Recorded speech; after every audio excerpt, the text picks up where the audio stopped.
Hello there, Ray here. Welcome to our live stream. How's everyone doing? It is Wednesday, November 22nd. We actually got a brand new version out today. The 1.20 or 1.20.3.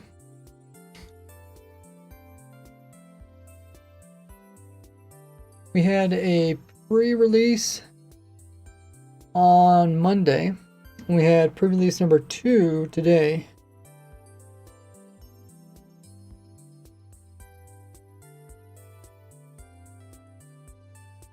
We're hoping probably see the full release of 1.20.3 coming out before Christmas. Which means I should try to finish my farm with the looting, because the looting farms are going to work. But yeah, welcome everybody. Looks like the ad finished. We got in the chat. We got Nada's here. I also got It's Not Found. Two of our great stream moderators helping out the channel. Fire Team is back. Says hi all. We also got Ray K, Sylv. What have you guys been up to? You guys been having a good week. How many people have vacation for Thanksgiving? Because Thanksgiving is tomorrow on Thursday. Today's Wednesday. So some people have like a day off before.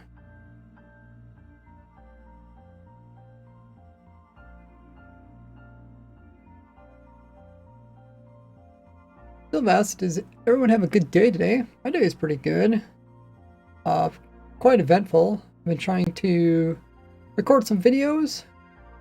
Hopefully that way I can put them out while spending time with family for Thanksgiving.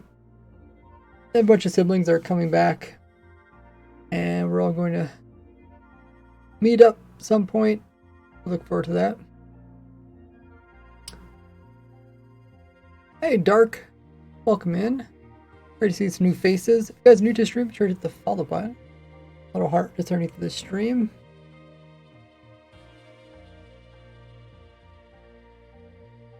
Oh, Rick's here. How you been? Gummy Brick is back. I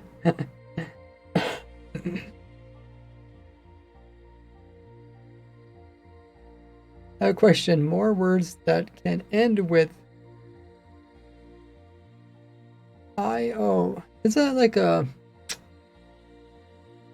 like an address thing on the web? It's like something .io. I don't really know what it stands for. Is IO like on and off kind of thing?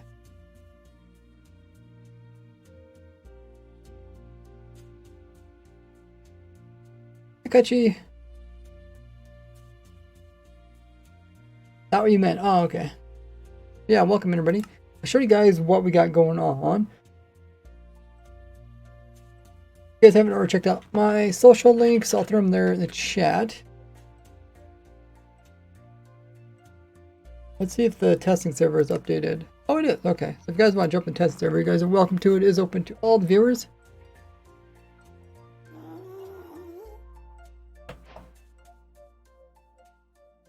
Looks like it's all working good.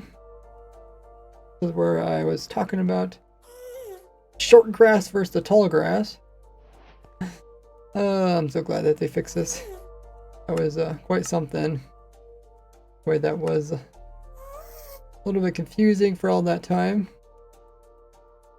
But yeah, we were doing different testing here on the testing server. Then we were applying our newest builds into my single player world. That way I can provide them as a world download. Let's see. Which one can we go to? So we're making our beacon farm. I think it's this one. So I updated my beacon farm to have a crafter. So that's something that I've been recording for a new video. So it's like an actual beacon farm. When before it was crafting, still had to be done manually, but you could get the individual items separately. This is one we're working on, is beacon farm. We'll probably try to work on this one today because I got a part of it recorded. I don't know how much recording is left. Maybe it won't be as hard as that. Maybe I'm halfway or something. I'm trying to make it similar format as my mobhead farm. You guys remember the mobhead farm video? So I'm trying to kind of explain why different things work.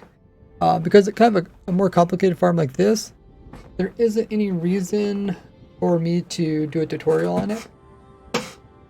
Like a block by block tutorial.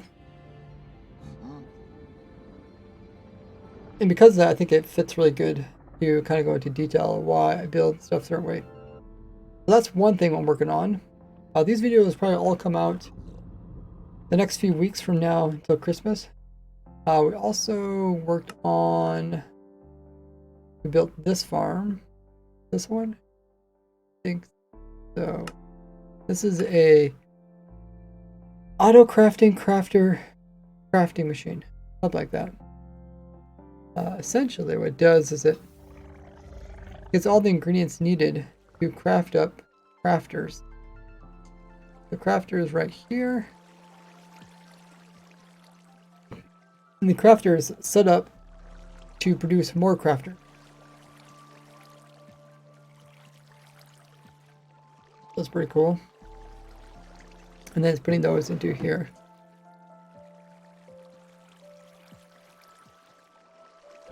And each of these ingredients coming from a farm. So we have a machine that's producing the crafting tables and also the droppers. There's some more crafters in here. Where are they? Oh, I guess they're back here.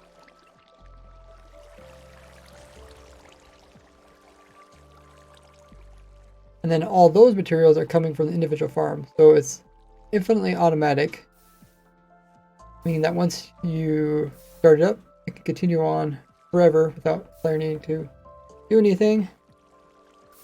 So we got the witch farm over here, which we're getting the redstone for. We also got our cobblestone farm over here. You can watch that. Hey Corey, welcome in. Corey says, I love your works, thanks. Appreciate it. Welcome. Glad you can make it to the streams. This is where I design everything live. Get to chat with everybody in the chat as well. Thanks for hitting the follow button as well.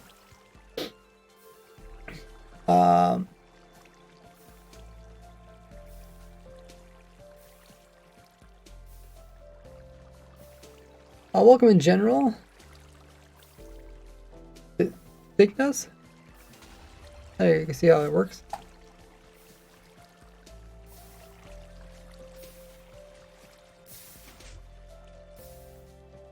Good old Minecraft insanity.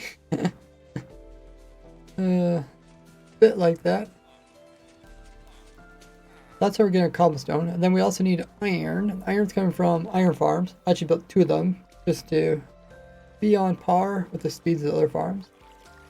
And then all the wood stuff is coming from my bamboo farm.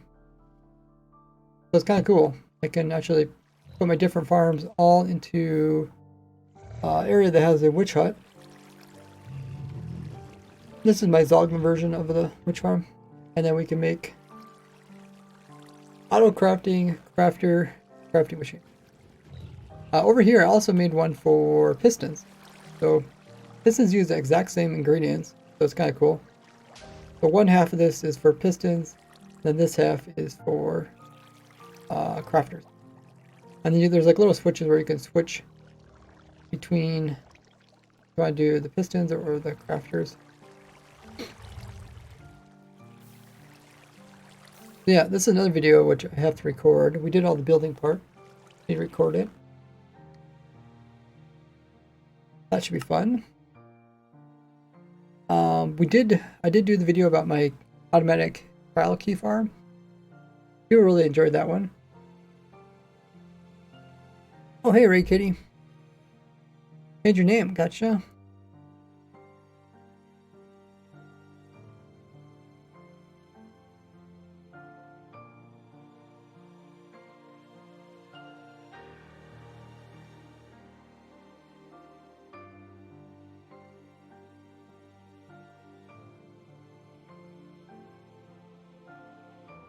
I think there's something else in here.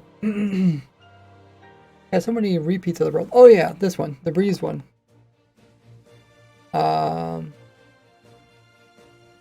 This one should be able to update it. We also made, this one can work in 1.20.3 and also 1.20.3 and also 1.20.1. This is, I made a looting farm. Oh man, what is that thing?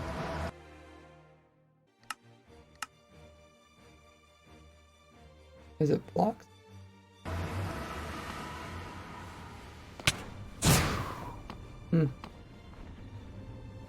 Did I actually destroy the minecart? Or did the minecart vanish when we updated? Yeah, essentially the way this is going to work is the player is going to redirect the charges, and then they're going to go through the portal, and then they're going to hit the wither skeleton on the other side and kill them. And then you can apply the looting. You have a looting sword, and then we should get wither skulls. I made 3 versions of this farm. So one's with the breeze. That one's only going to work once 1.20 comes out, but I'll still show it. And I have 2 versions which don't need the breeze. I have gas version right here. The gas one's actually better than the breeze one, just because it does area effect.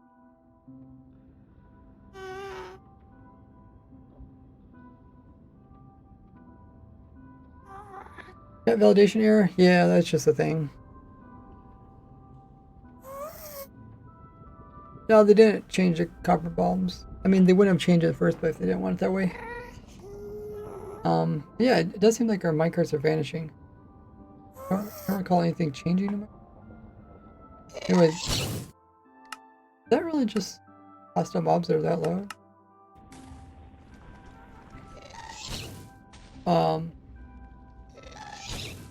But yeah, then this one works the same way, except it uses gas fireballs. And actually it uses no redstone. If you AFK this, let me not use my OP sword.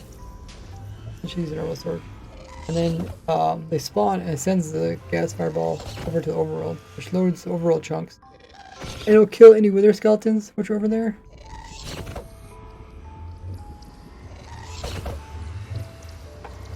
And you can see the XPs are coming out because it is killing them. And yeah, it looks very similar to the other one. It kills them with explosions. They're considered a player kill. And then on the loot is sorted away from the XPs. We got some item sorters, which gonna fetch all the skulls. And then the bottom piece is the same as my other farms. Hey, Wolf Cub.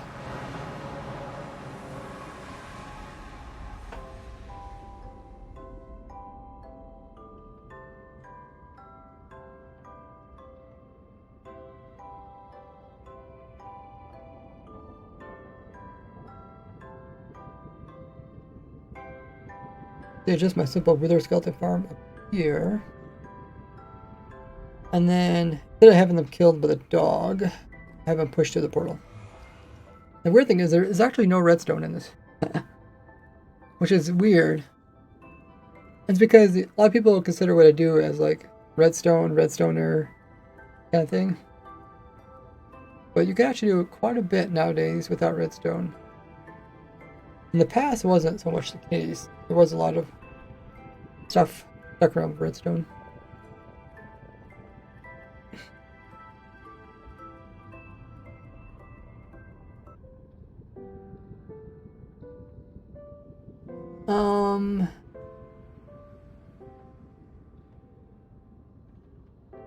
If the bot doesn't respond, that means the bot doesn't understand who you are.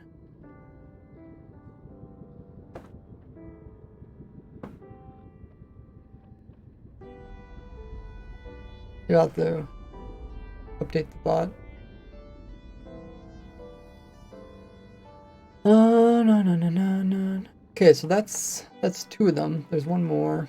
But if you do have problems for AK, You can ask a MC admin.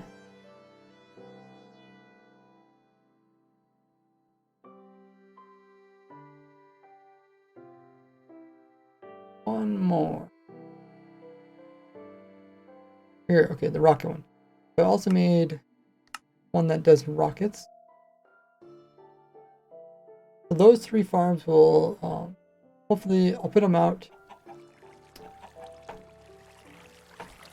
after the 1.20.3 version. So let's let the player just AFKs here.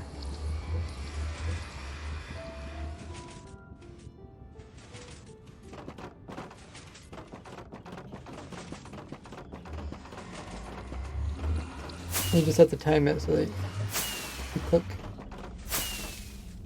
But I guess this one's not quite done. We would want to put in a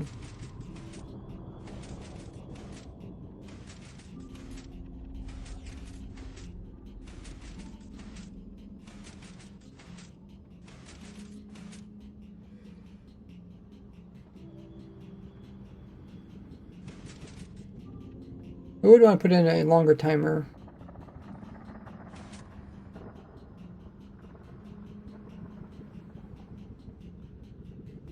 A little bit harder to test though.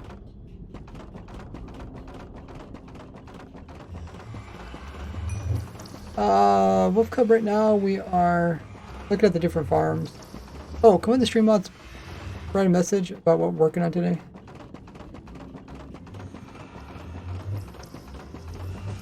Welcome on Han. Thanks for the follow. Yeah, we figured that we only need to actually shoot off 1 firework or 4 fireworks per hour, which is really cheap. And it's a lot easier to do than to bring a ghast up here. Or I guess you most likely spawn a ghast. So I mean, we have most of the designs working, but we have to finish like the little minor stuff. But yeah, what we're working on today, we're gonna try to finish recording the video about my beacon farm.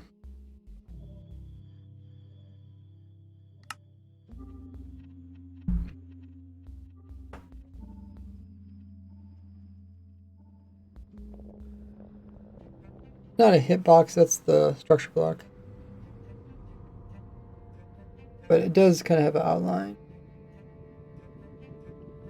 Okay, so when it comes to this, check audio.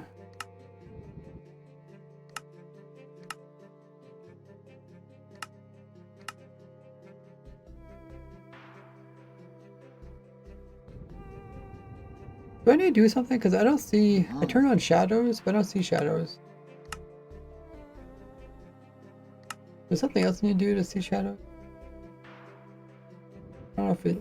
I think it's my research.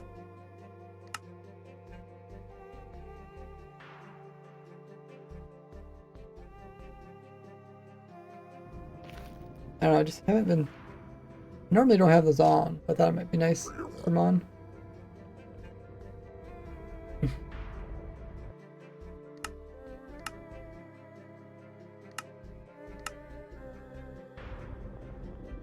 Great mechanic. Huh, this is actually Minecraft music. I thought you were gonna say it reminds you of Minecraft. So far, what we're doing is I'm doing a video explaining how my new beacon farm works. We actually have a autocrafter here.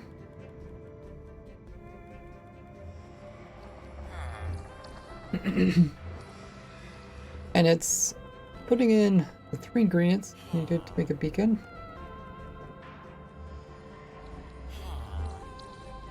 You can see it actually will make beacons. And once completed, the beacons get pushed up to this chest here. Look, all the beacons are made. And what we have is automatic farms for each of the 3 ingredients. And the first one I'm talking about in the video is the nether stars. I talked about how the wither skeletons are spawning here in my farm. How they're being collected. That's the next part I want to talk about. So, let me turn on my recorder.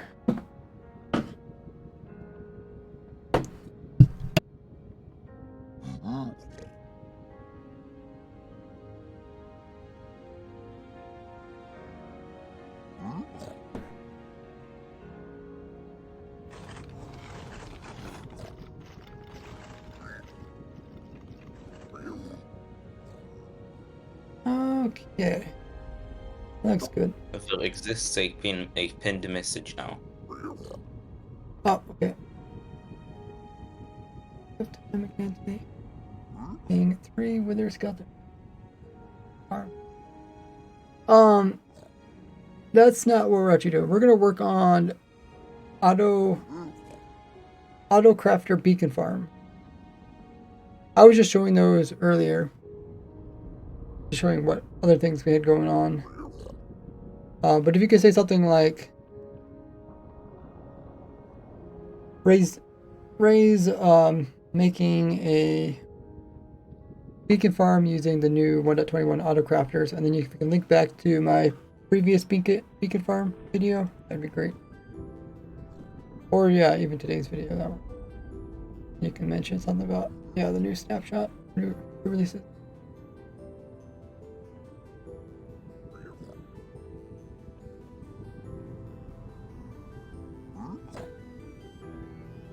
Hey, baby.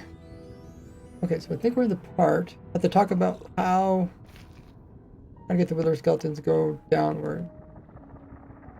And I think I can also replace these. Where's their hitbox? Yeah.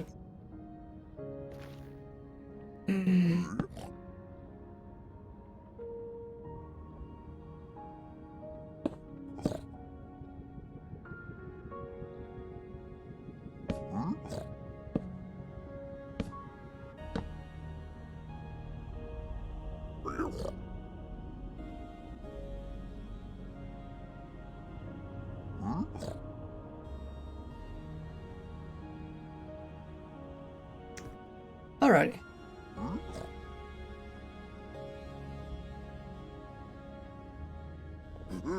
Let me turn on the recording.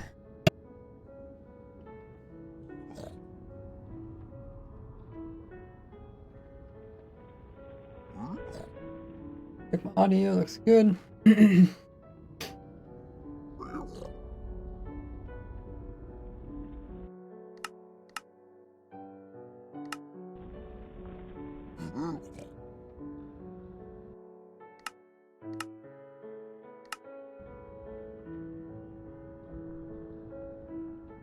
That would make the wither skeletons actually go to a single location and die, and not actually hit our piglin in the center. We need to place some walls around here to protect it.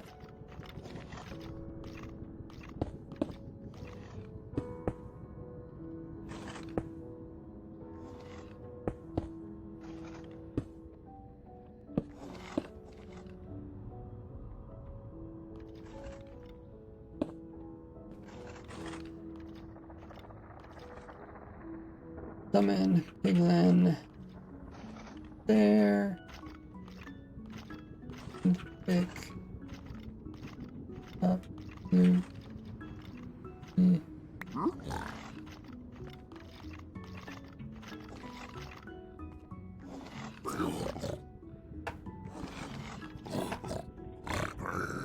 Guess I should give it a gold score. Just a normal one.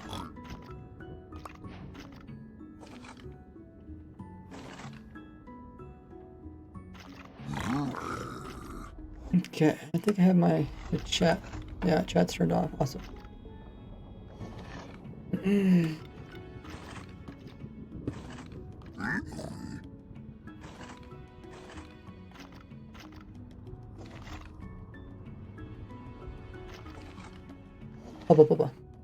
Now the wither skeletons can't come.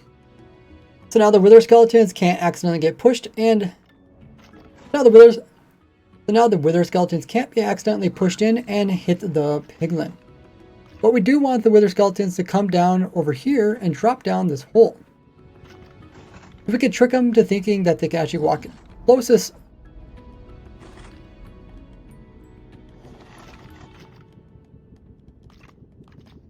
We can trick them. We can do this by tricking them to think that they can walk even closer than where they are over there. This is by putting down a block that they think they can walk on top of.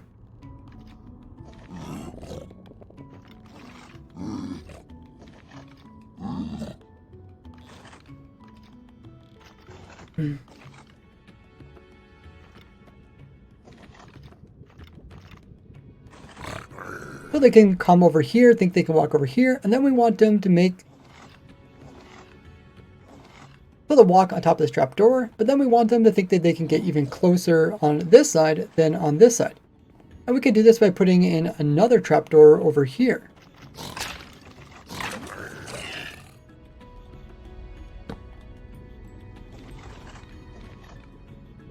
Whoopsies.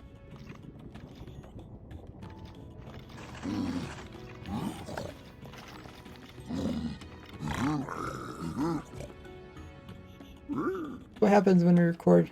Hey Sandwich, welcome in.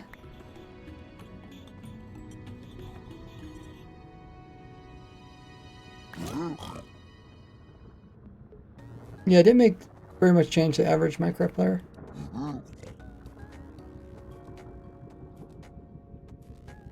It's just really nice that it would produce a 1 game tick delay. Like it's understandable that they want to make the redstone components similar to each other, but when it comes to usefulness, it's better that they're unique a little bit unique. So if a bulb was 1 game tick delay, then that's helpful. We wouldn't have to use pistons.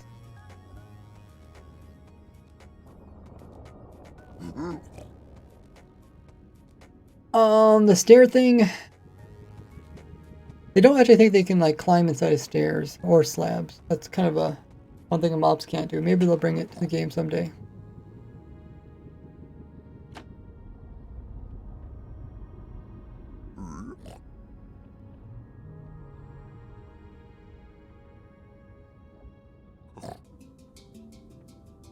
So by putting in trapdoors here as well as here,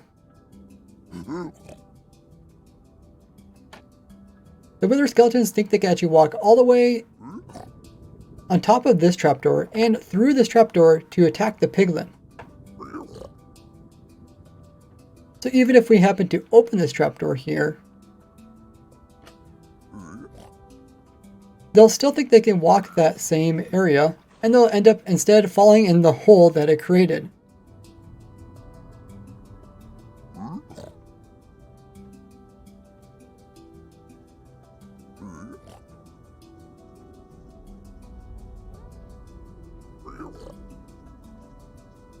So now no matter where they spawn in, they'll see this as being the closest spot they can get to the piglin, and therefore they'll try to walk over it.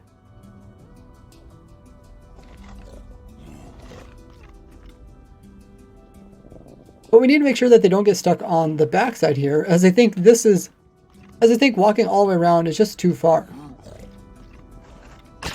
We can fix this just by putting in a spacer block there. Now they can't walk there, so they'll be forced to walk all the way around and fall down in the hole here.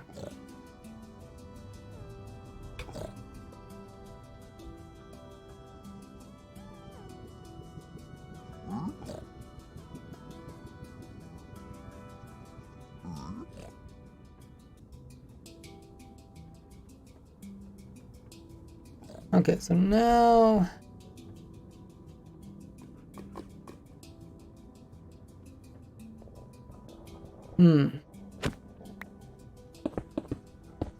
this is a backup world, by the way, so here if I destroy stuff.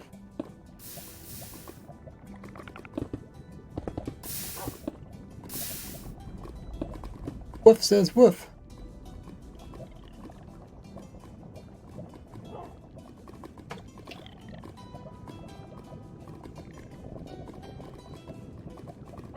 Yeah, Woof, this is my beacon farm, which includes Wither Skull farm.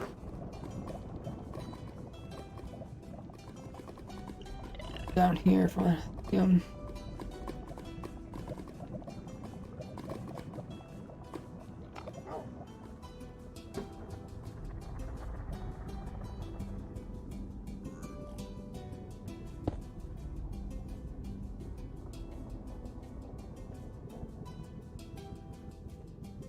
190 entities.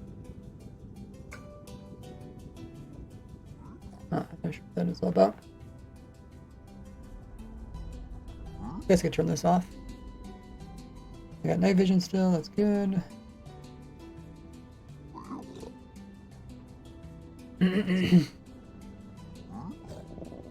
Now we trick the wither skeletons to falling down a single hole so we can have them all in one area, which will make it much easier to kill. Them. But how are we going to kill these guys since we already plan to have our player AFKing above the farm? How are we going to kill these guys since we already planned for our player not to be here but instead be AFKing above the farm?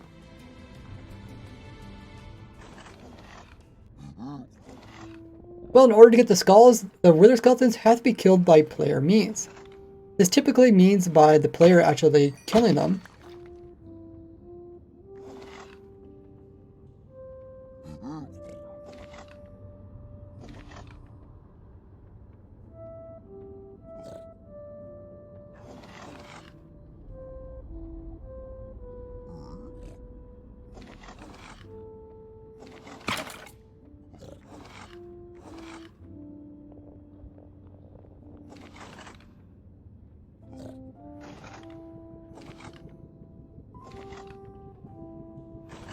But it also includes things that the player will use.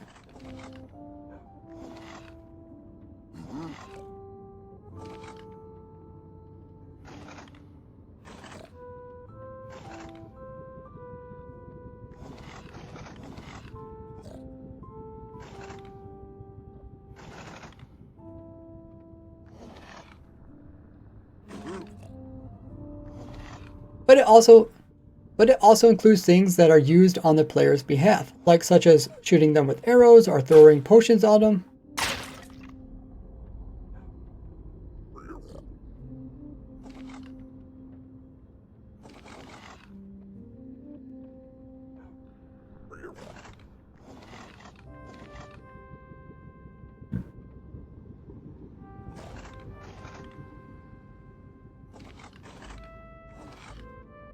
Even though these are considered their own entities.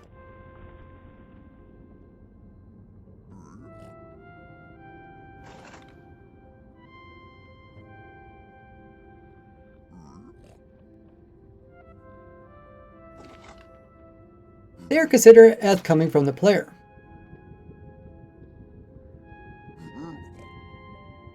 Okay, that explains, and then we'll transition talking about the dog, or the wolf, cane wolf.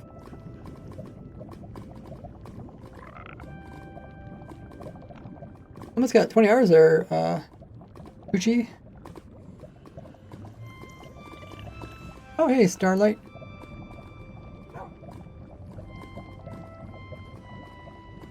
Starlight's wondering how everyone's day's doing. Mine's pretty busy. I'm kind of trying to get a bunch of stuff done before Thanksgiving. What about you guys? You guys have any plans for Thanksgiving? Do you have some days off? Holidays?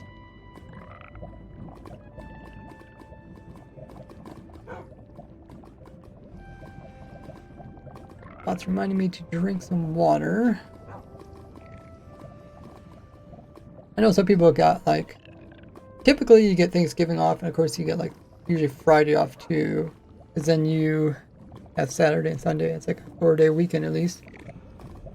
Slow day at the office says Lecker. About to just call it for the week. Sounds good.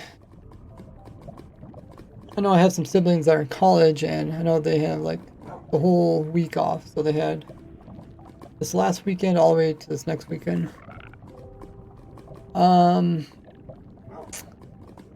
Let's see. Let's see.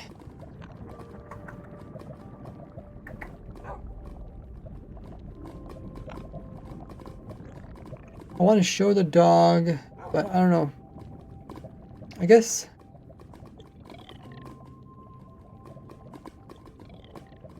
Maybe we could show the dog on its own.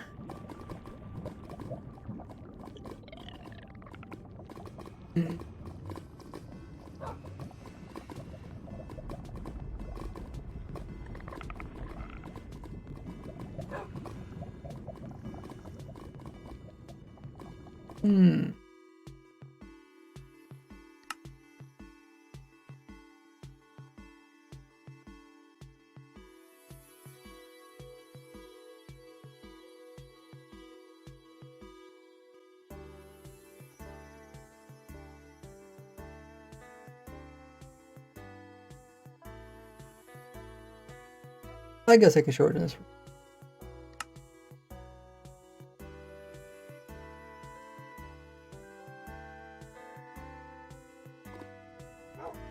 It's one-sided how much you get done. That makes sense. Let's just go over here, or even over here. And then we'll just illustrate how the whole dog thing works.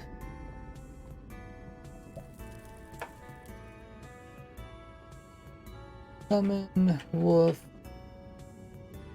owner raise. Nice. Don't jump in the lava.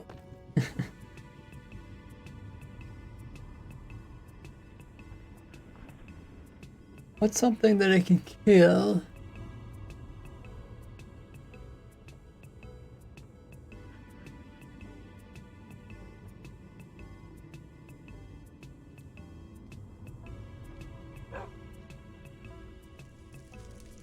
Something I can kill. I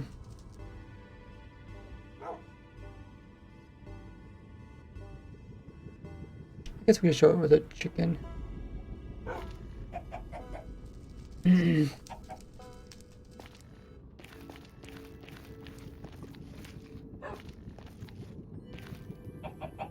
one of these things is actually a tamed wolf. So whatever. So if a wolf would happen to kill something, it will drop XPs just as if the player killed it.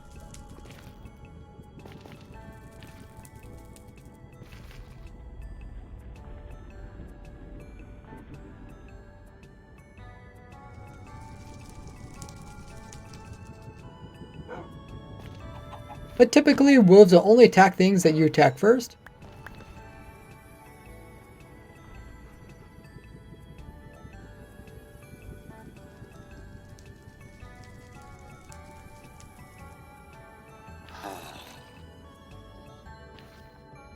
Or things that hurt you first, then they'll come in to the rescue.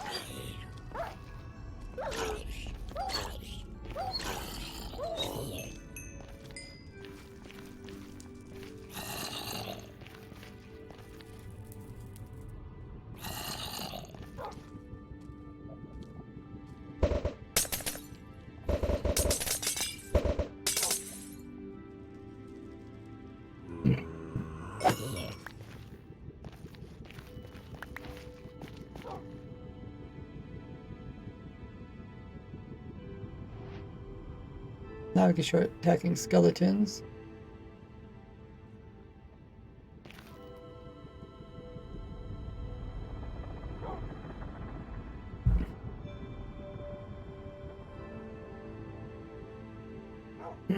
Oh, nice, Babby. You got bench mode.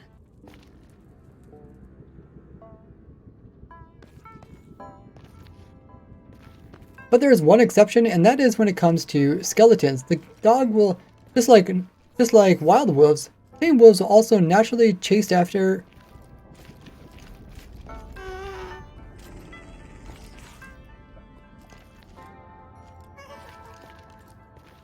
and attack skeletons. This even includes the wither skeletons.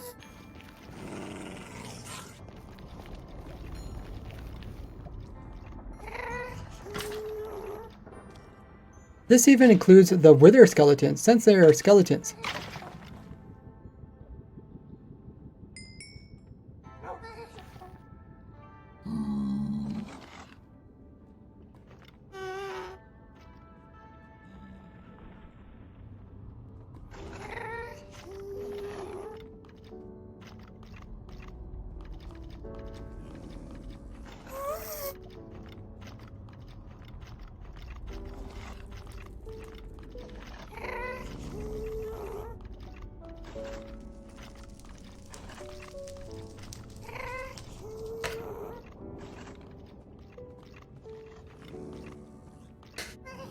Piglet and the dog are chasing after it.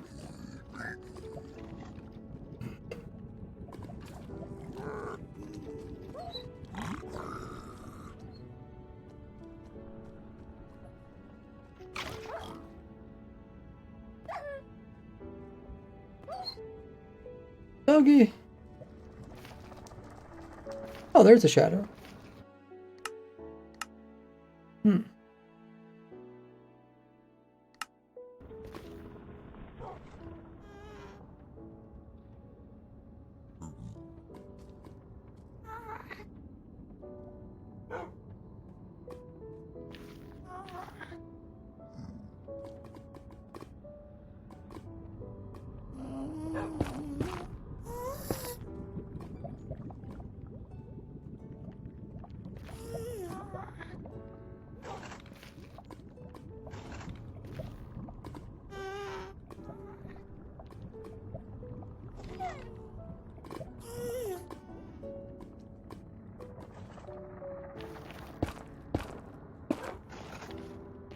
So we just need to contain the wither skeleton and let the dog kill it without it being able to kill our dog.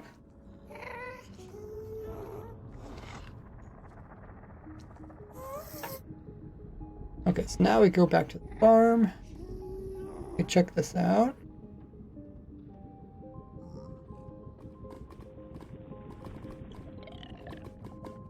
Rip the dog. And rest in peace.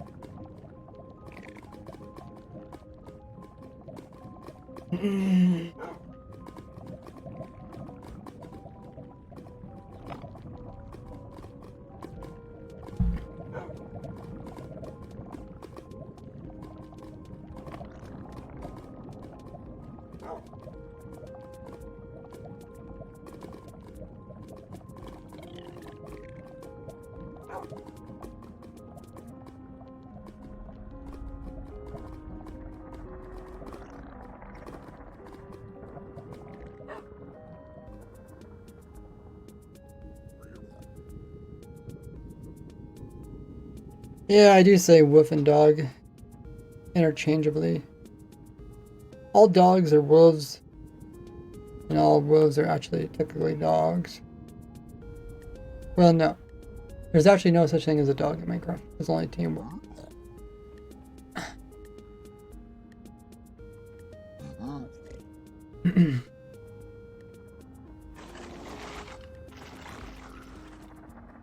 So the way I did this is by having the wither skeletons fall quite far, so by the time they hit the bottom, they only have a small amount of health. So low that when the dog attacks them, it will instantly kill them, so they're never able to attack back.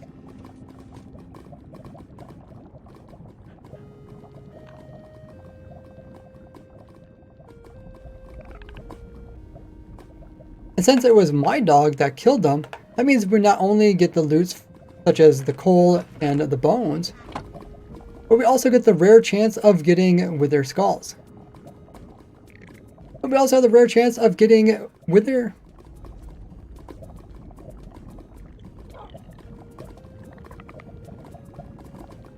But we also have the rare chance of getting wither skeleton skulls.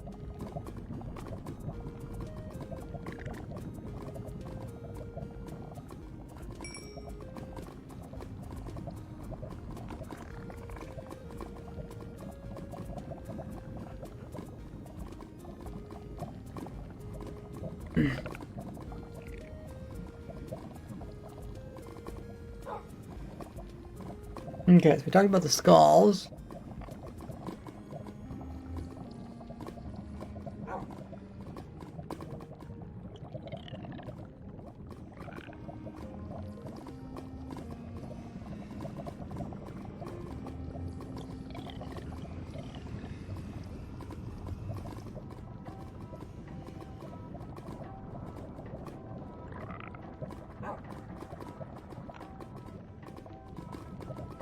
I think next I want to talk about how the player doesn't have to be here. Something like now we don't have to have the player down here.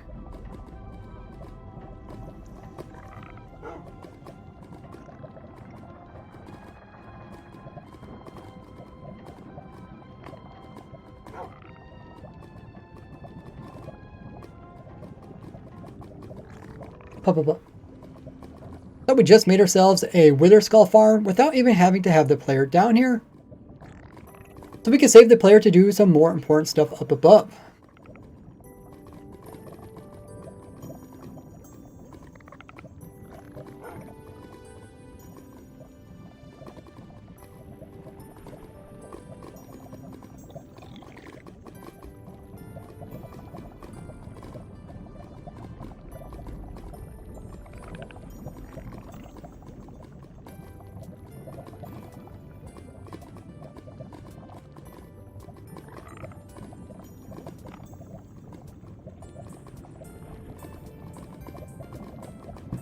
Okay, now I think I want to talk about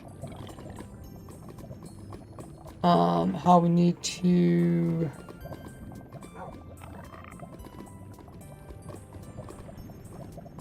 convert the Wither Skulls into Nether Stars. Nether Skeleton Skulls. And the way we have to do that is Soul Sand.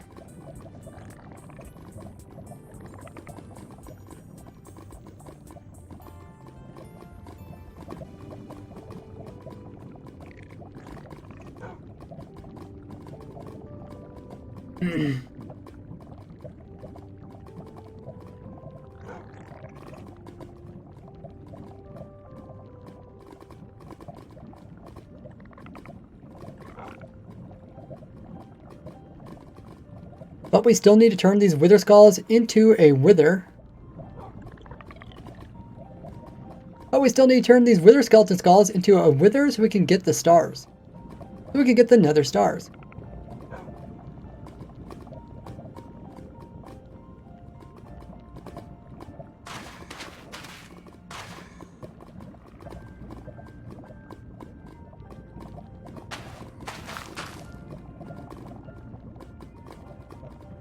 But in order to summon in a Wither, we'll need to either have some Soul Sand or Soul Soil.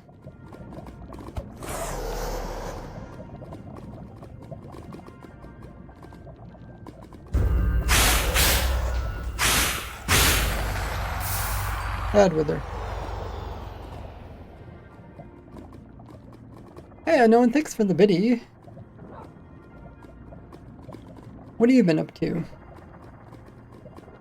Oh, Churchy is close to 20 hours. Thanks, Sil, for contributing to the community challenge.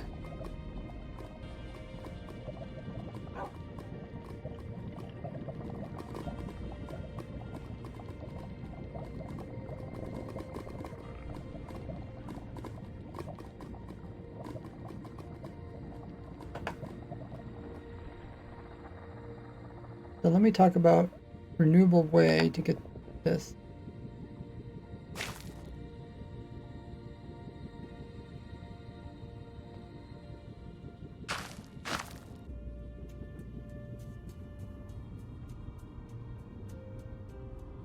Now there is a renewable way to get soul soil, but it requires soul sand. So we might as well aim for getting this.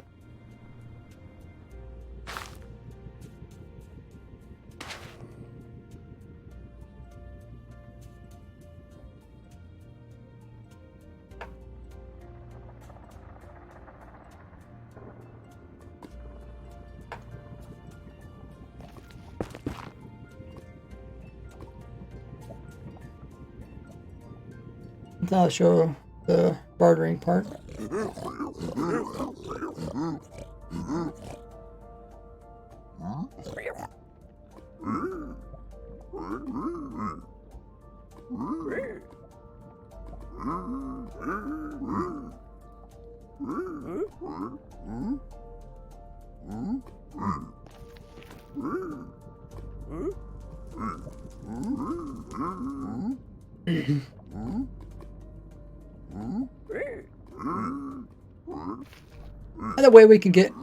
And the way we get renewable soul sand is through bartering with piglins, just by giving them some gold ingots.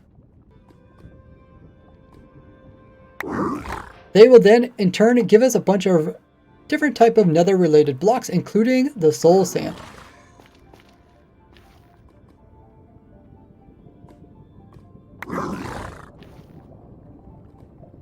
So now all we need is to have a piglin that is given some gold ingots. But before we can actually give it gold ingots, we need to find a way to we need to actually farm. We need to get a unlimited source of gold ingots. We need to get a renewable source of gold ingots. Okay, so this will be a good transition to the other farm. Oh, you're playing the crate mod? I feel like a lot of people are enjoying that.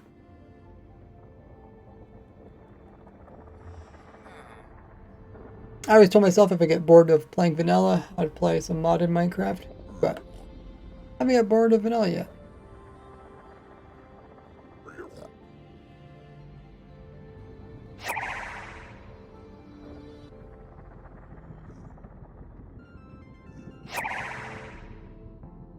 Have a good one there, Nada. Thanks for moderating.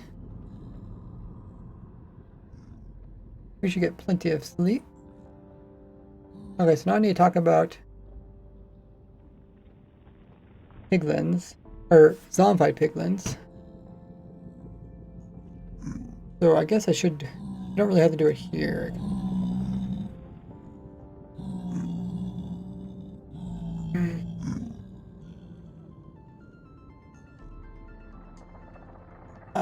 Let's go back down underneath.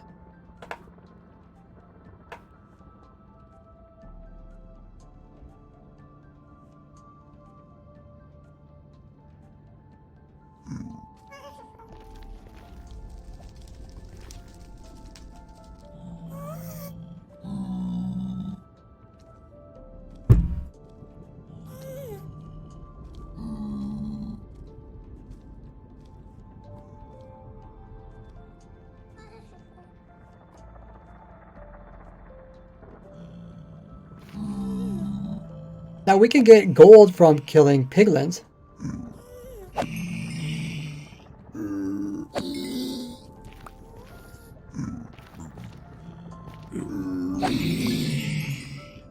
Now we can get gold from killing piglins, but normally you'll just get the gold nuggets.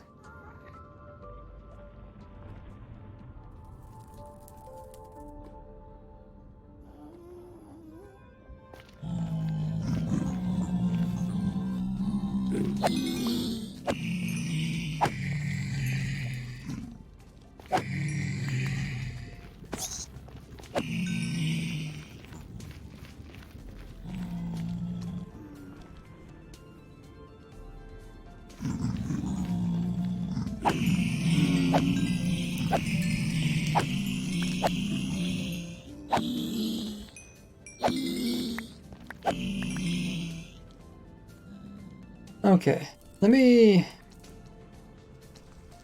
pull up my looting sword. Not my OP one.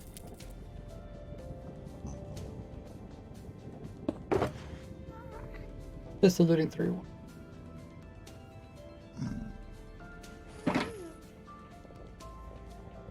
And I think I can give myself strength.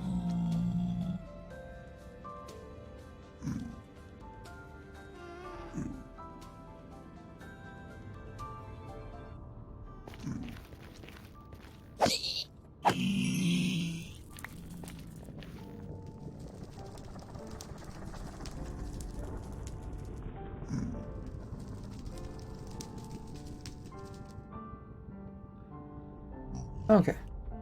I want to get a clip of killing one that's actually dropping my ingot.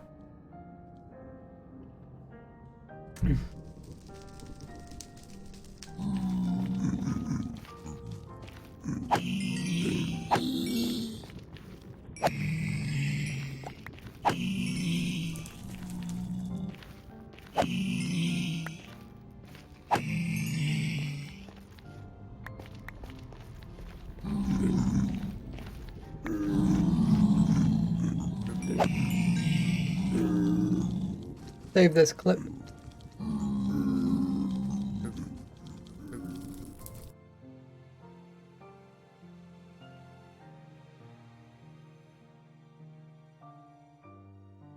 But rarely, if the piglin is killed by the player, it will actually drop a gold ingot.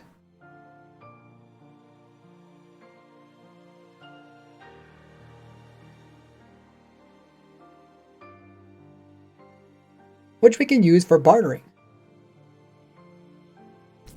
I was just thinking, you know what I could actually do? We could actually craft all the ingots that we're getting from the farm and make gold ingots out of those. Or nuggets. Craft the nuggets, make gold ingots. For this part here. This part is the bartering part. It comes over here, it sorts out the ingots, and then it puts them into here.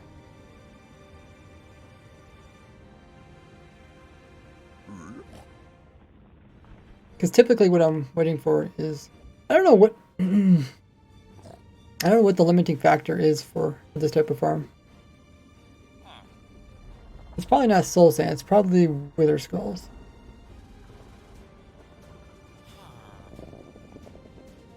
Not exactly sure. Crafter to make ingots, so says unknown. Yeah, that's what I was talking about. I need better looting. I don't use higher looting because then it'll just make a gazillion rot flesh in the ground.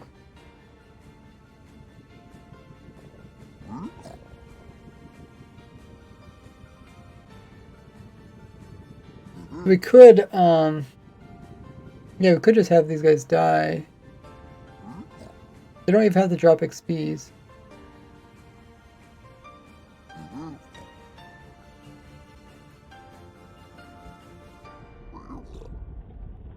But even if they do remove the player aggroing pigment thing, this would actually still work. You just want to get XPs from it.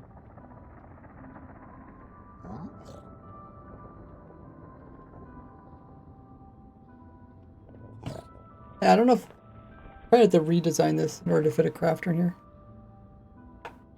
Because this drops out ingot right here. Yeah. It pulls the ingots out, it drops them out. And then everything else goes over here and they get sorted. We'd have to sort it and then push back up again.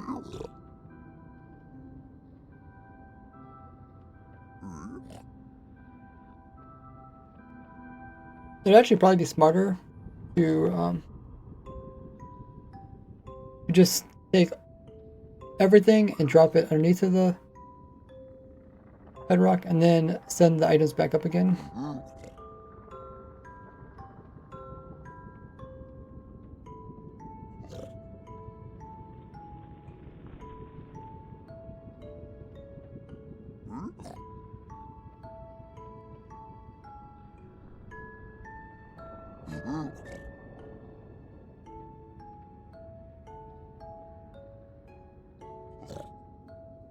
I don't know if I want to come in here and build the whole crafter thing.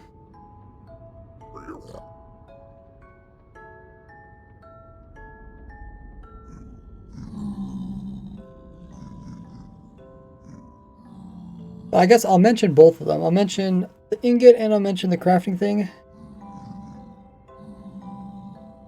Hey, Woodwarden. Does anyone know anything about phone speakers? Not really. Welcome in, LTA. Now I have to talk about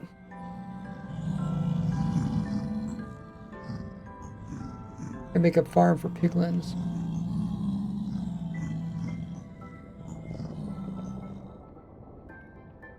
Okay, let's go back down again.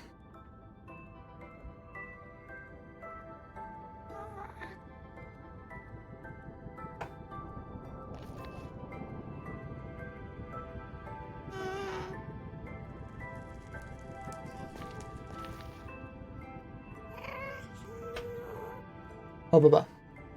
So now we need an unlimited source to farm up the zombified piglets.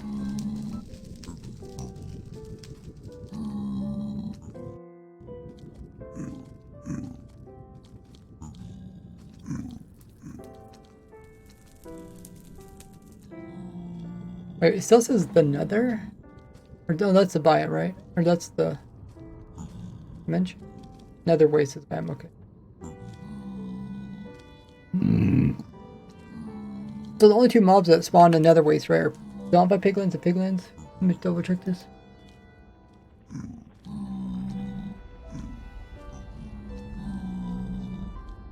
Left on the way to gym yesterday, my phone speaker got filled with mud. Tried cleaning it with a paper towel. Sounds a bit muffled.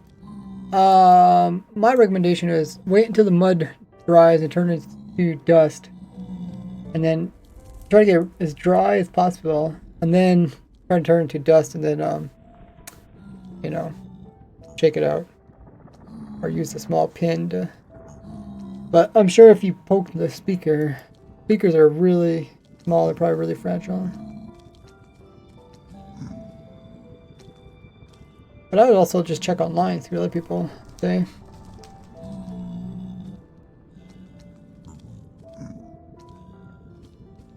What are we looking at again? Another way? Other ways.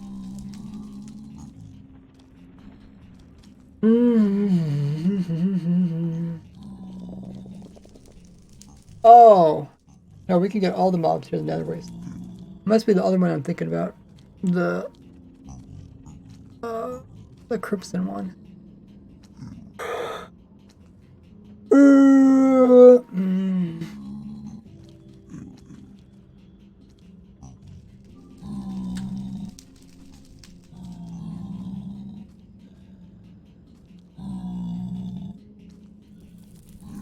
Okay.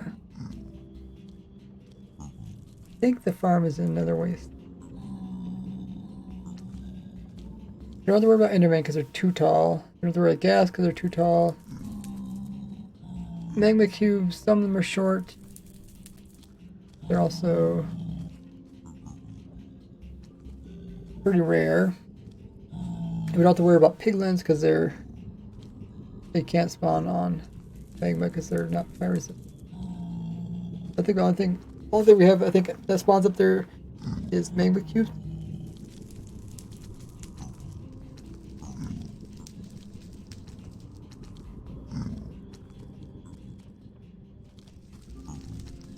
Okay, I might as well show each of the mobs.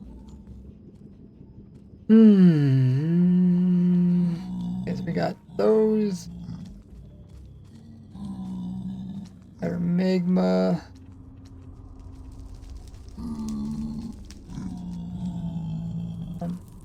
Zombified piglin. And piglin. So we need our ghast Enderman. E is for Enderman.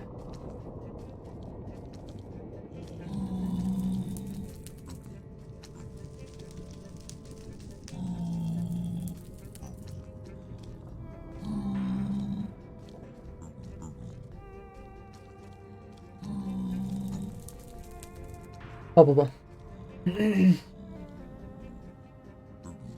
Now here in the nether waste we can get zombified piglins to spawn in, but we also get piglins.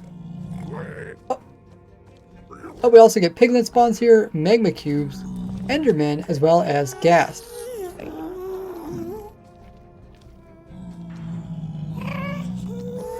But we don't want all those other mobs, we just want the zombified piglins for their gold.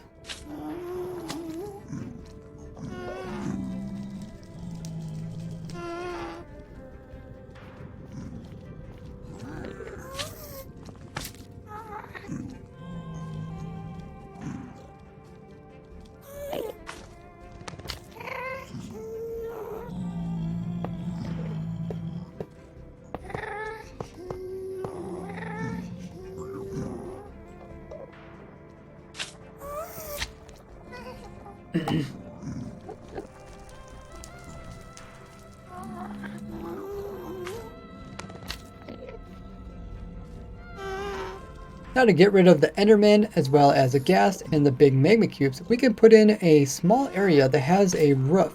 When the game tries to put something to spawn in here, if it collides with the block above, the game will just fail to put it in.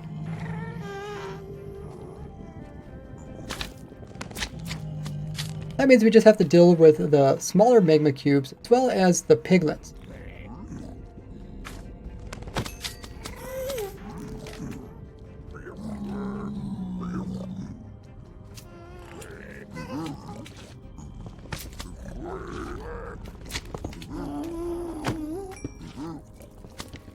we can stop the normal piglins by putting down some magma. That's because magma will only allow mobs that are resistant to fire to spawn on top of them. That includes the piglins. That also means the smaller magma cubes could also spawn here.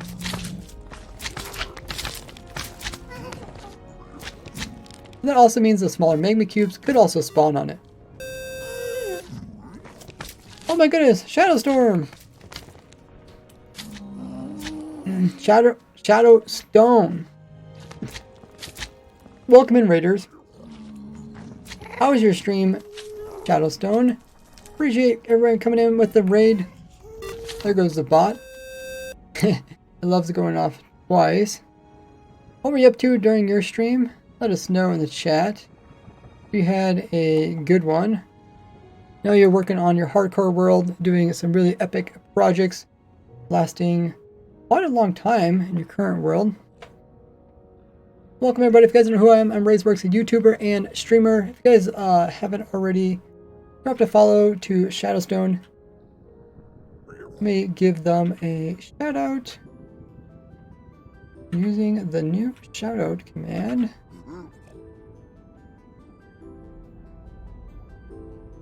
Drop a follow because they do hardcore Minecraft and they got some crazy stuff going on in their world, some mega projects.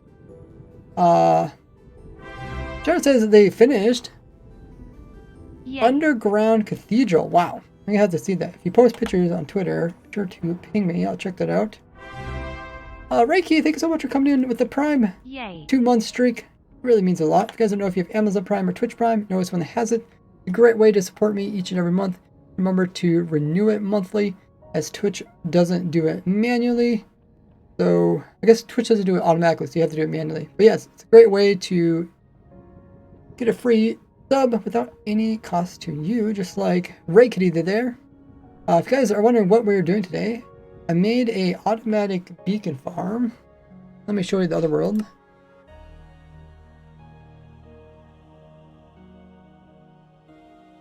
I think it's this one.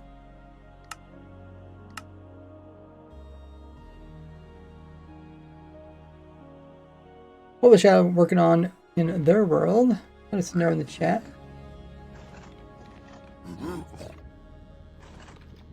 Oh, did I? Oh no, okay, this is the other world. I thought I ruined my world. I have so many copies, it's kind of hard to keep track of them all. I think it's this one. But I'm making an automatic beacon farm. Because if you guys don't know who I am, I'm RaiseWorks. I'm a YouTuber and streamer. I play Minecraft for the last 15 years. I enjoy designing automatic farms and machines and showcasing them onto my YouTube channel. Let's see if we can figure out where we're going. This way? Yes. Awesome. So I'm working on updating my beacon farm. Actually, I first designed the beacon farm 8 years ago and showed it on my YouTube channel. But with the new auto crafters coming to 1.21, we can actually turn what used to be a manual process of taking the beacon's ingredients and putting them together to make beacons. That's all now automatic. And I have an auto crafter here, and I designed a very simple auto crafter that can actually craft 99% of all recipes in the game. It's automatically putting in the glass, the stars, and the obsidian, and each of those items are also coming from the farm. So the skulls are used to make the withers for the wither stars is coming from automatic wither skeleton farm, and they're being killed by the wolf down here. Then the heads are being taken all the way up here. Oh yeah, if you guys are new to the stream, be sure to hit the follow button. We're getting close to 50,000 followers. Appreciate everyone hitting the button. Welcome in Villy. We also got Nook. First we got Shadowstone themselves. Goodman's here. Stranger. Been going really good. Shadow. But yeah, we take the wither skulls and we bring them up here. And this is an automatic wither killing machine. If I just put in some soul sand there. You see, it's going to summon in a wither. And it's automatically going to summon it in using redstone, and it's automatically going to kill it. Welcome in, Scooby.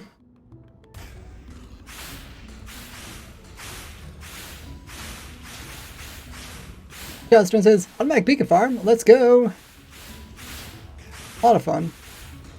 Yeah, if you want to check out my channel, I guess I could throw up my socials in the chat.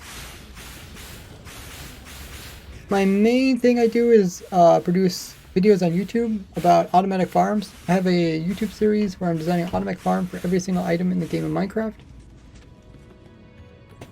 You guys can check out all of those by doing !farm in the chat,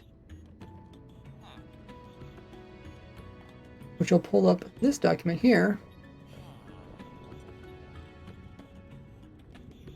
Has all the items on the left hand side with their images, and then they show how you can farm up each of them over here. And I have a YouTube video showing how you can get every single item.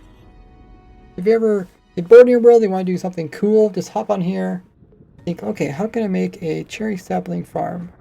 I have a video on it. Or if you want to make some cherry blossoms, I guess what do they call them? Cherry blossom leaves? But yeah, every single item has a farm. More recently, I did a video about my automatic mob head farm. Updated that one. You guys can check out that if you want to. The link there in chat. That way you guys never get bored of Minecraft. And now I'm updating my beacon farm.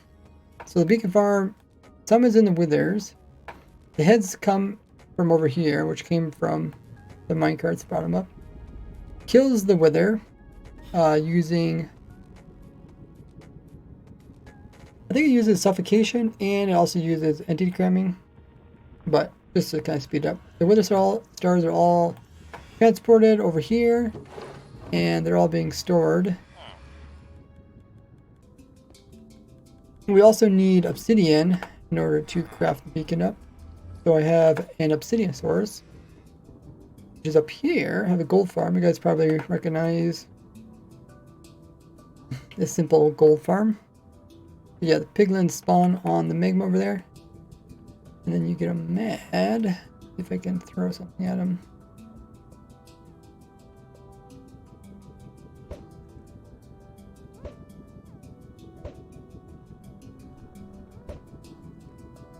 So far away. Okay, I got one. I'm gonna run over here and automatically die to some more max farming. Shadow says, we have built your shulker farm in every hardcore world. Almost have to memorize it now. Dude, you must have built quite a few if you memorized it. That's impressive. But yeah, then the piglins are dying. They're zombified piglins. And then they drop gold, and once in a while they drop a gold ingot. And the ingots are being sorted off, given to this piglin. He barters with them, and he automatically gives loot, including soul sand. So the player actually sits up here and is given soul sand from a dropper down here that bounces it up with this slime here.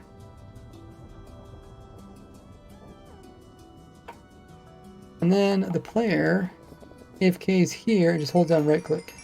This is where the soul sand is going into making the withers. You can see the wither boss bar at the top. I can actually make multiple withers all at once if it wants to.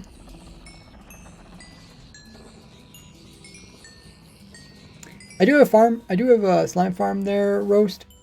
I just haven't put it on the document because I don't have a specific video covering it. You can see the wither's also dying. So that's how we get the soul sand for the wither. But the bartering also, besides soul sand, you also get other loot. The other loot's being dropped down. And includes obsidian.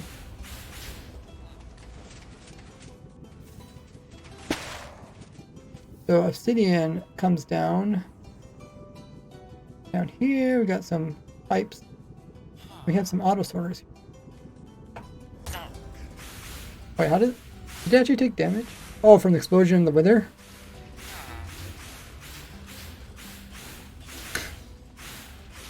But yeah, bartering gets you a bunch of different stuff. Oh, I need to... I guess I need to fill in that hole. Stuff is spawning on it.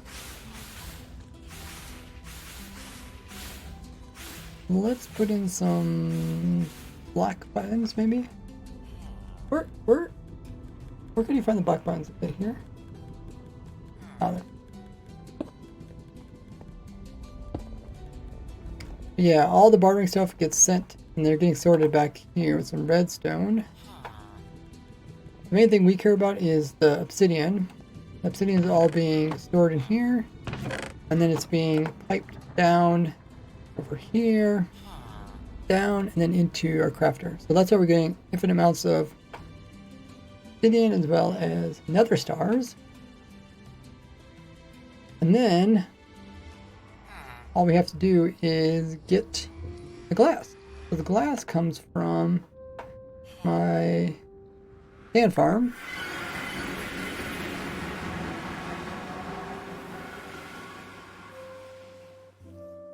This is my sand generator. Produces sand.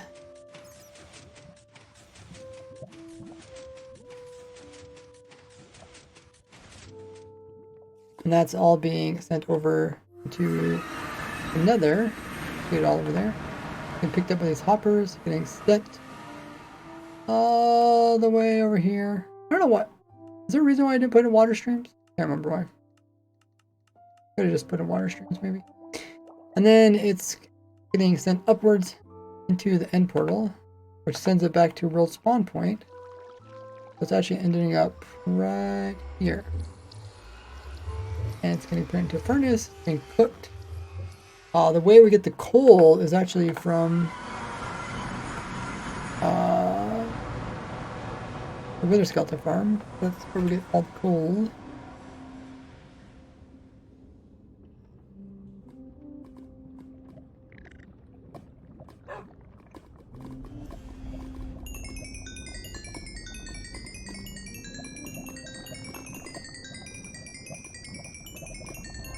Hey, doggy.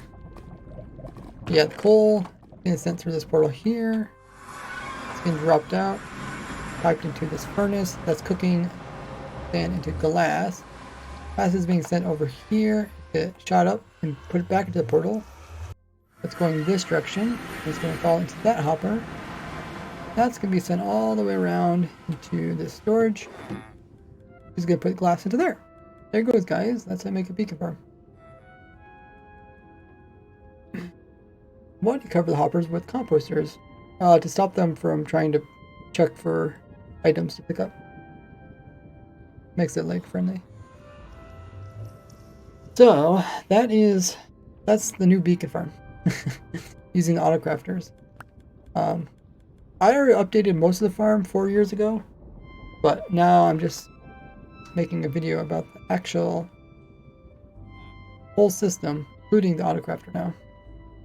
Besides the autocrafter, we also put in some autocrafters over here. So that one's for making beacons, but we also have some that are for turning the ingots into gold blocks. Or turning the ingots, let's see, where is it?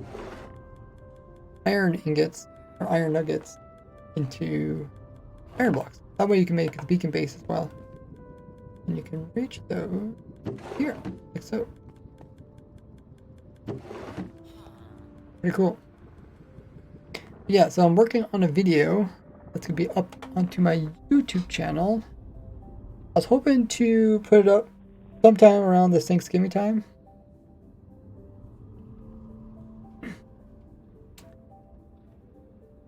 But I'm not too sure. Maybe this Friday. Maybe for, what do they call it? Good Friday?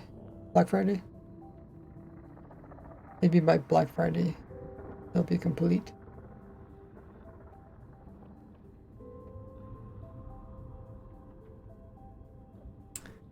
But yeah, thank you so much, Shadow Stone, for coming in with that epic raid. You guys all had an amazing stream.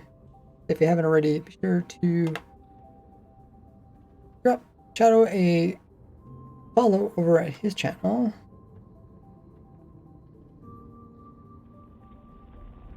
Put it there in chat as well.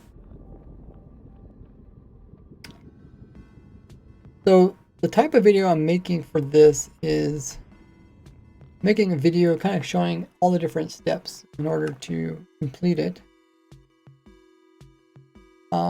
There's a couple other things I made that I haven't made videos about yet. If you guys want to see my automatic mob head farm, it produces skeletons, zombies, creeper heads, and even the new piglin heads, all while being AFK. But I also made a trial key farm for 1.21. I get the new trial keys. One other machines I made was this one here. This is a auto crafting machine. So it's a crafter that's actually crafting the actual crafter block.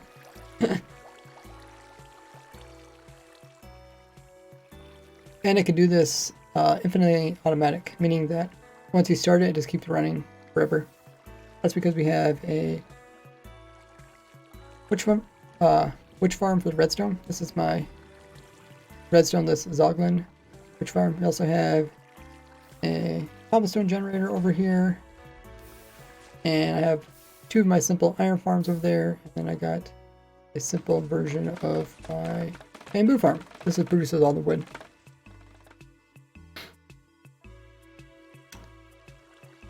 And that gets you the iron, redstone, wood, and cobblestone needed to craft those. It can also be used to automatically craft pistons. That's pretty cool.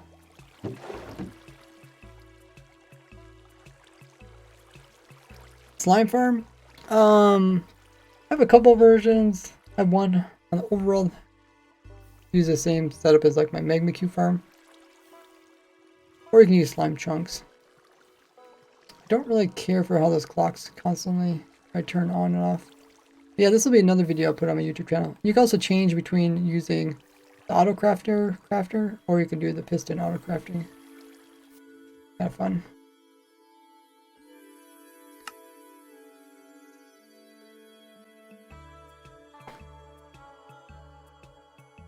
Let's go back to previous world.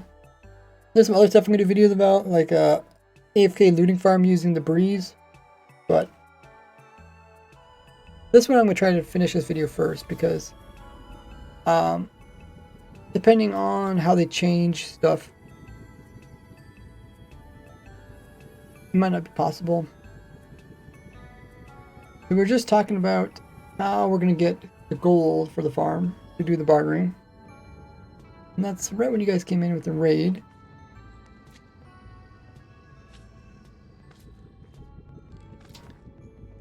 Okay, so we talked about how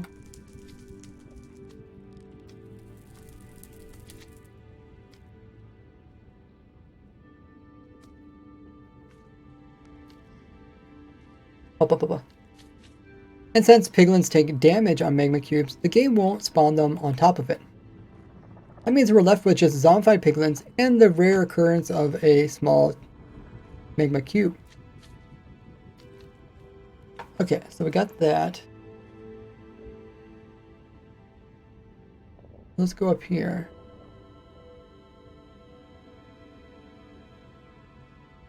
Might have to grab some more water in a bit.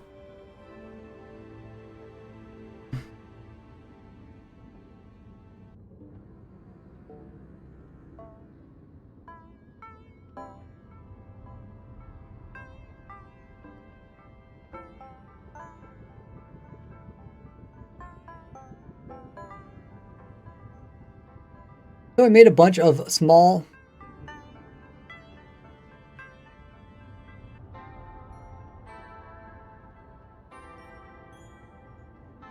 I made some area that is full of magma blocks.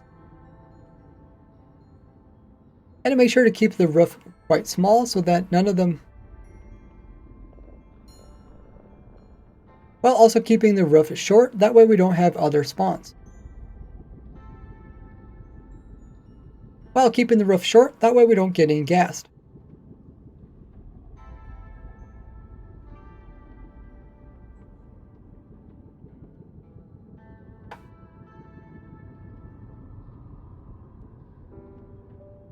Do you use World Edit? No. This is. I'm often playing in snapshots. Like right now, I'm playing in a snapshot, and World Edit's a mod, and I don't have mods don't update during the snapshots, so it's not really worth it. Plus, you'd have to constantly keep updating it every time there are new snapshot. It's not a lot easier just to use some other programs. I use like Amulet.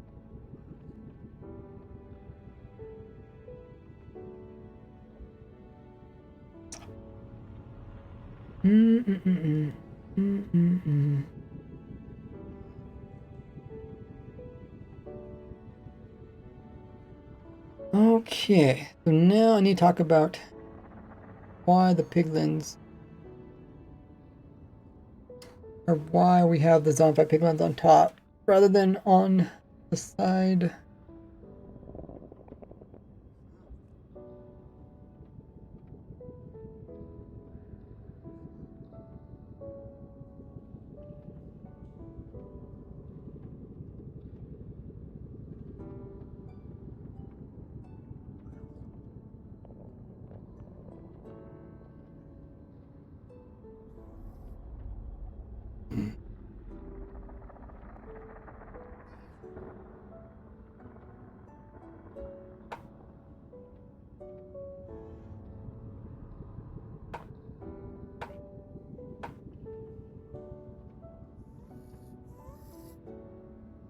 But the piglins will spawn anywhere that there is a nether waste biome. That even includes the nether waste biome, which continues above the world here above the bedrock on Java Edition. So if we just would place down some spawning platforms here, they'll only spawn on this, and they won't spawn on the... They'll only spawn on this, as they can't spawn on bedrock.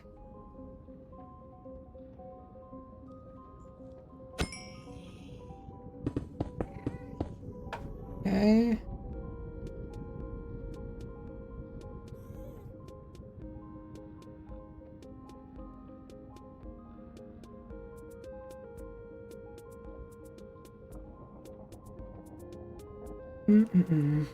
Thanks everyone who's hitting the follow button.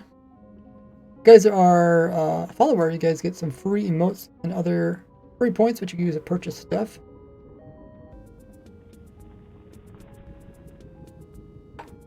Now I need to tell them, I need to explain why we built the farm up in the air.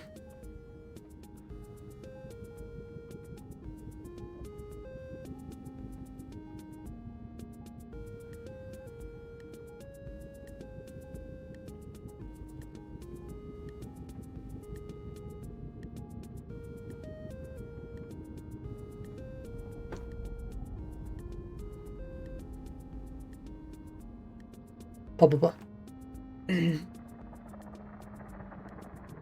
We could put in our piglin. We could put in our zombie piglin farm pretty much anywhere.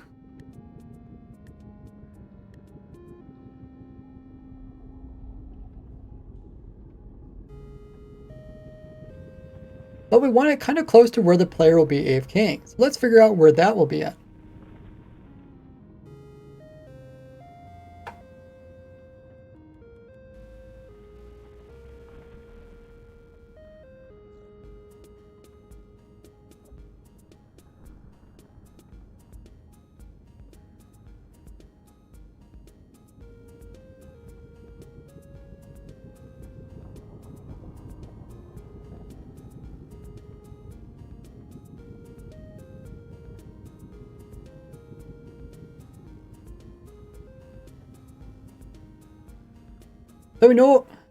So we know that our player is going to be AFKing So we know our player is going to be AFKing above this. So we know the player is going to be AFKing above the Wither skeleton farm here.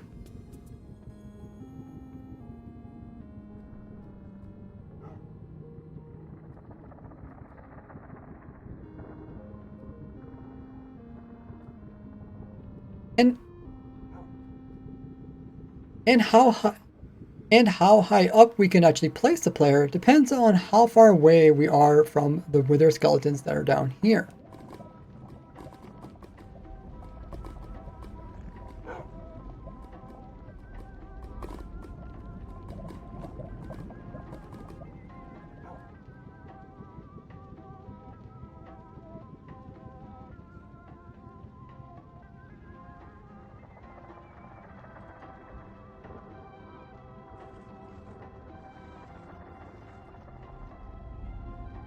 Since if the player is greater than 128 blocks away from these guys, they will immediately despawn by the time they fall down here.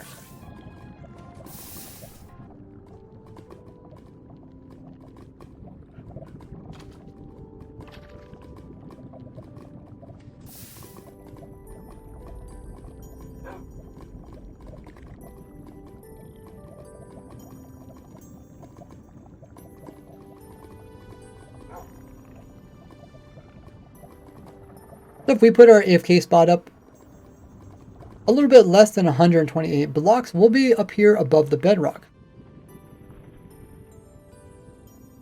So this will be a great spot to not only operate the farm below us, but to also, this will be a great spot to operate the Wither Skeleton farm below us, while also operating the Piglin farm in front of us.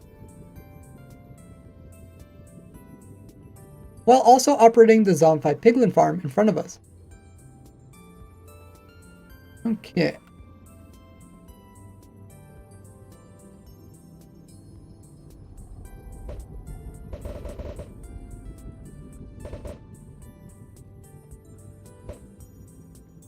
Oh. A snowball.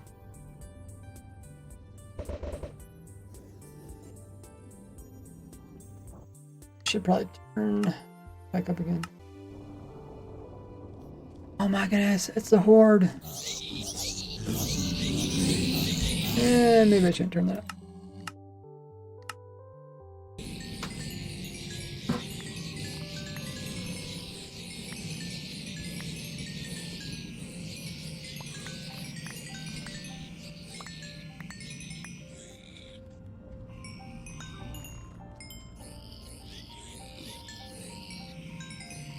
I'm gonna grab some water. I'll be right back. And meanwhile, check out all my socials, see what I'm up to on YouTube. I have a lot of crazy automatic farms, as well as I show a lot of glitches and tricks. I talk about the newest changes to the game.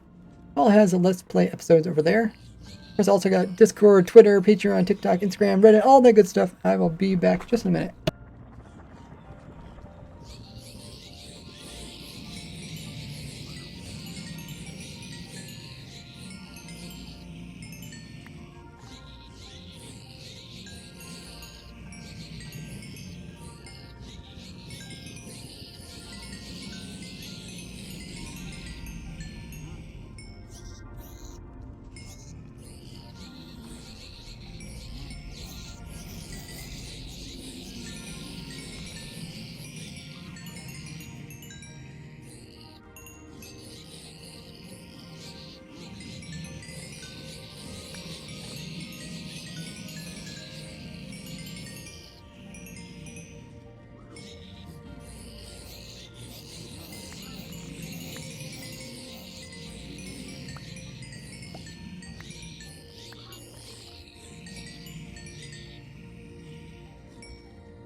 And we are back.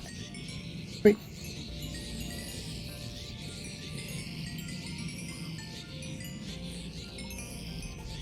Looking good.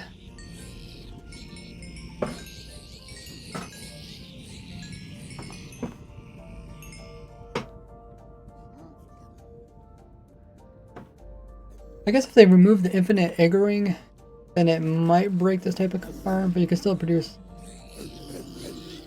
other types of gold farms.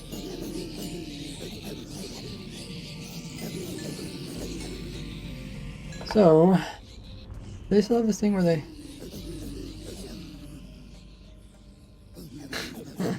They're still mad at you even though you're in spectator mode?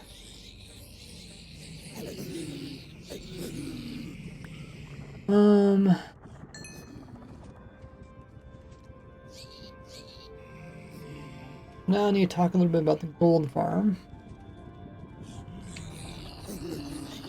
How do I stop these guys from being mad?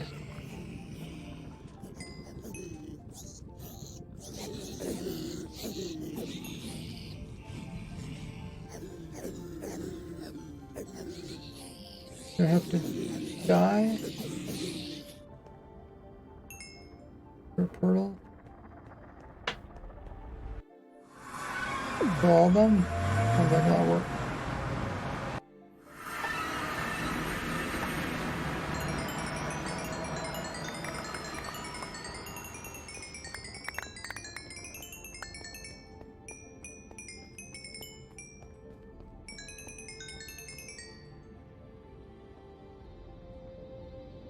I think they forgot about me.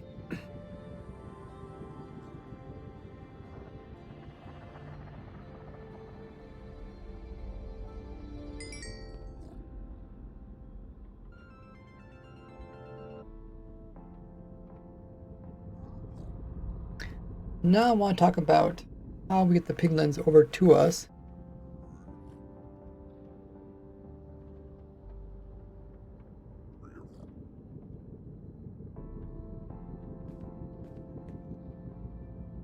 I can talk about how we can make them mad.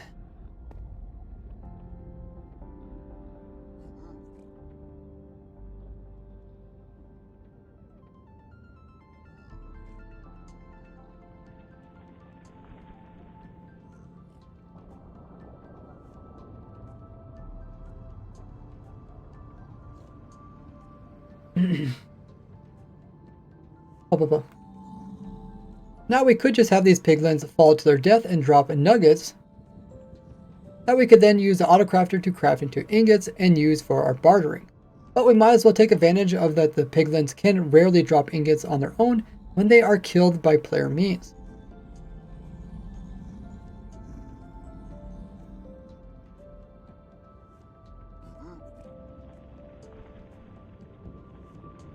This can be done by using their mob mentality, meaning that if you hit one of their guys, they will all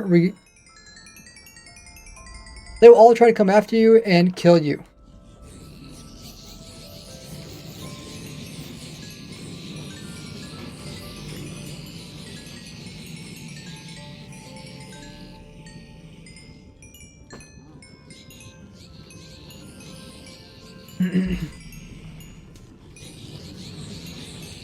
And as long as there is at least one piglin left, they will remember. And as long as there is one piglin, and as long as there's one zombified piglin left, they will remember to be mad at you. So what I went ahead and did is put one piglin way back here, and this one will never die. And that way, this one will never die or despawn.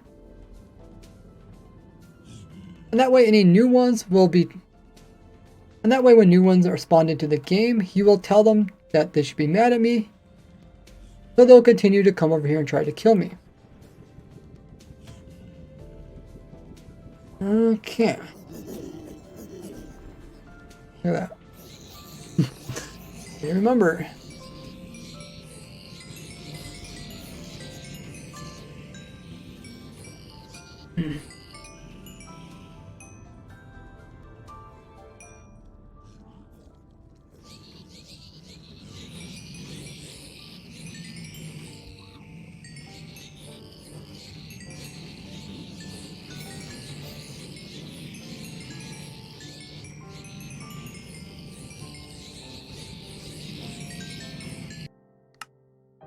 Hopefully that's not too loud.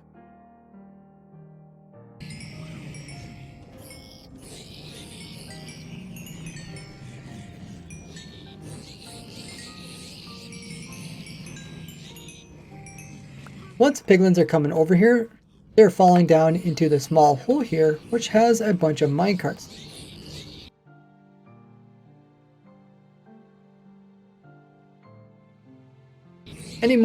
Any more than 24 entities in a single area will create damage.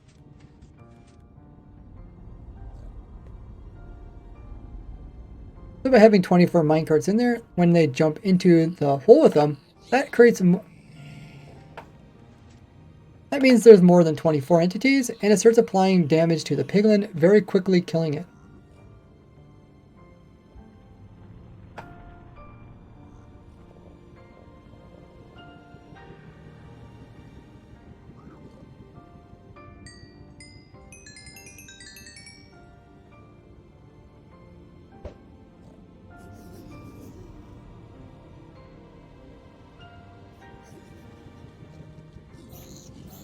And because the zombie piglins were mad at the player,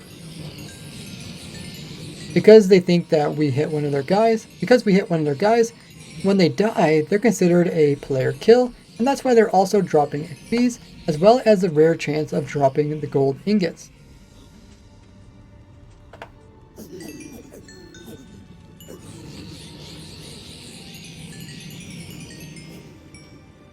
Nice, so we talked about all of the good stuff. Type says that the satellite pigment has to be there. Can it be on the player side of the farm? It has to be over there. Otherwise, if it gets too close to the player, close to the player, I think it's like satisfied. It's like, oh, I'm close enough to a player. I'm good. I don't need to tell other pigmen about what's going on here. But it has to be kind of in a sweet spot. If it's too far away, then it can't see the player too. Thanks for following 5cc.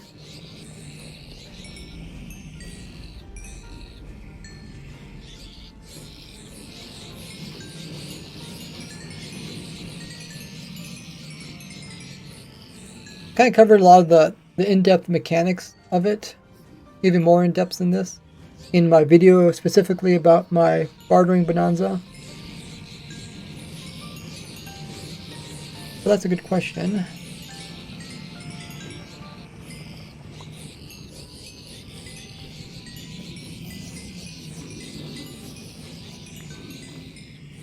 So now we got the gold.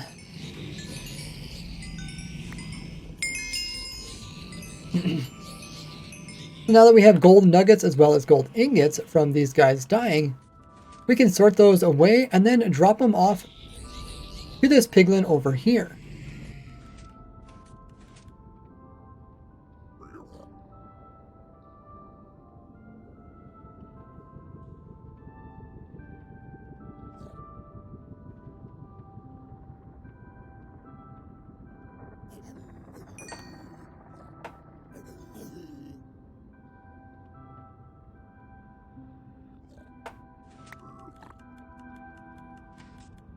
The piglin will then automatically pick up the ingots, and then it will barter them for items. Items are then being picked up by this hopper here. I don't know if that's supposed to be there.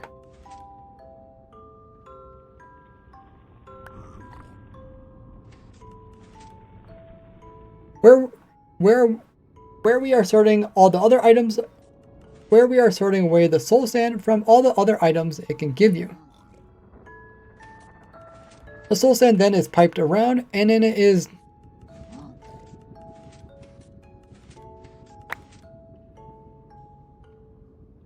the soul sand is then put into this hopper here, which is dropped into this slime contraption, which shoots it all the way up near the player.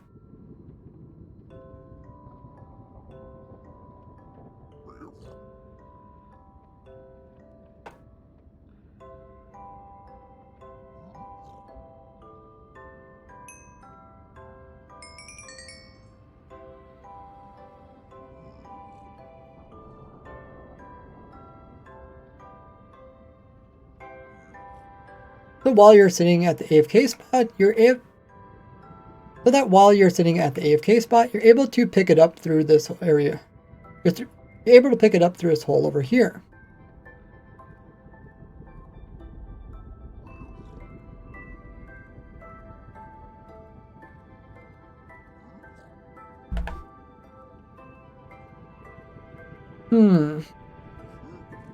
I think maybe I can just show this by throwing in some over here.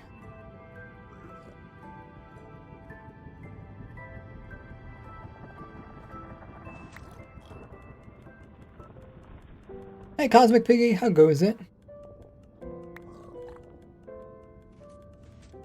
See if we can actually see it pop in.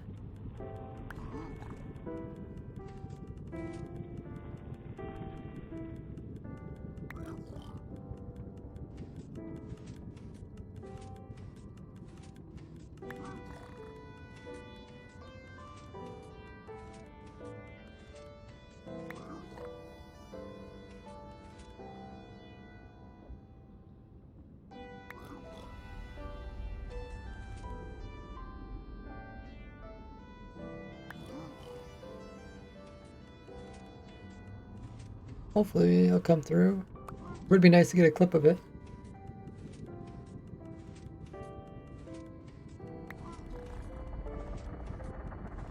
How rare is getting soul sand?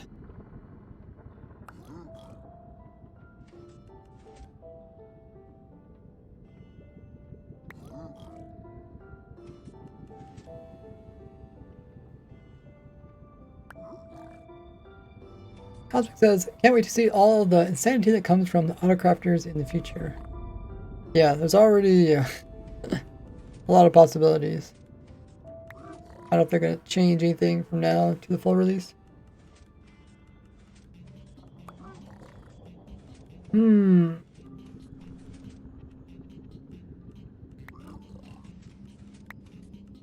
Okay, save this clip.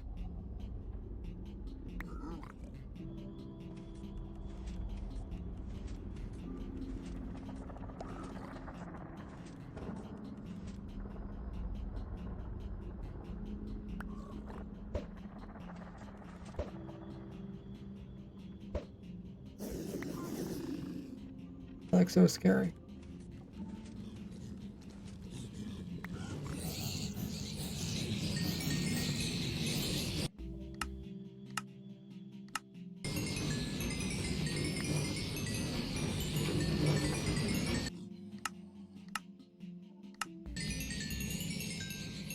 So the piglins constantly mad at you and constantly spawning in and dying for gold, and the player constantly getting the soul sand.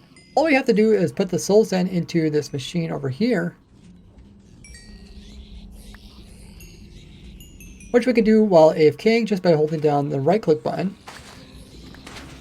And then if we press F3 plus T, once this comes up, if we release the mouse button, the game will then hold down that button forever until we click it once again. That way we can automatically play stuff using the player while being AFK. You can even use Alt Tab to leave this menu, to leave your Minecraft game, to access other windows on your computer, to access other programs on your computer, to do other stuff on your computer.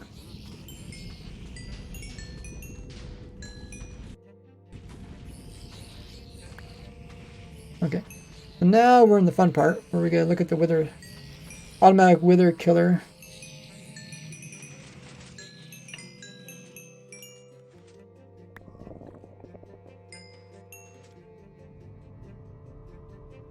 Powder snow bucket, powder snow block. Block isn't obtainable, right? No, it's actually the same thing. If you go into if you create a world, if you create a super flat world and change the settings to, instead of grass, to change it to powder snow bucket, or I can't remember what exactly type in. You type in one of them, but anyways, when you hit accept, it's actually going to show you a picture of a powder snow bucket, which is really funny because, like, instead of showing the actual powder snow block, it's going to show just the bucket, and it says it's going to put it down as a block. I don't know. I guess I could show you. Let's see, what is it actually called?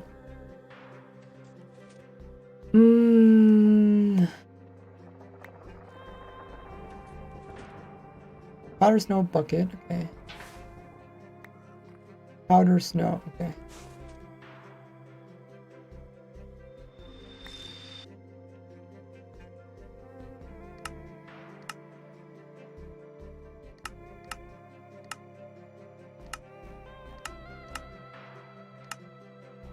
Change this.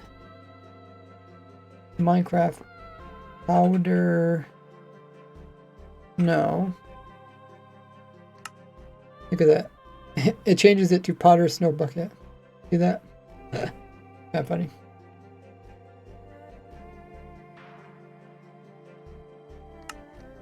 If you create the world, there's going to be snow on the ground. So it's actually like the same thing. I'm pretty sure they're considered the same thing. The bucket and the snow block.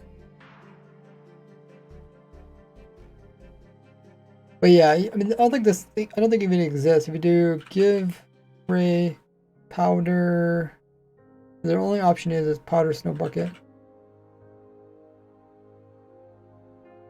That's the only option. There's no other one. I think they're both the same thing. Would be hardest to automate with autocrafters? Beacon Farm is Beacon Farm is one of the hardest, and that's why I decided to do it. It's the coolest.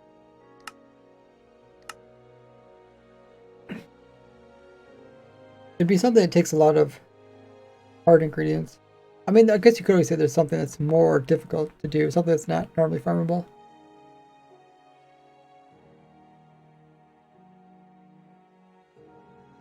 Because you could say something like getting a dragon head is more difficult, but you're not using the autocrafter to get the dragon head. Sell item list and a production web, if you know what I mean. Huh, okay. I mean, you can check out my farm everything document, which has every item in the game Minecraft. And it even has ones that are typically unobtainable. If you look on this here, down here, there's called upcoming items. These are items that are coming. That was coming in the next version. There's also one about entities, unfinished items, ones that yet to do specific videos about. Upcoming entities. There's one about unfinished entities. Some of these are kind of outdated. Need to update them. But there's also ones called unobtainable items. These are items you normally can't acquire. But there's different snapshots and stuff you can get them in. So, if you're curious about blocks and stuff that you can't normally get, I'd recommend checking out this one. It even has like April Fool's stuff, I think. There's some other stuff here like enchantments.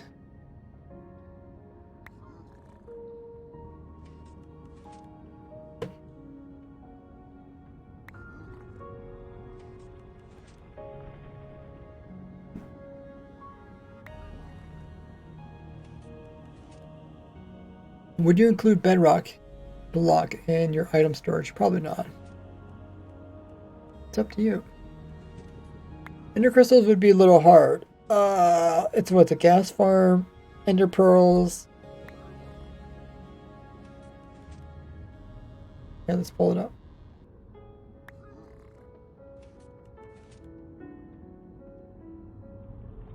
Ender.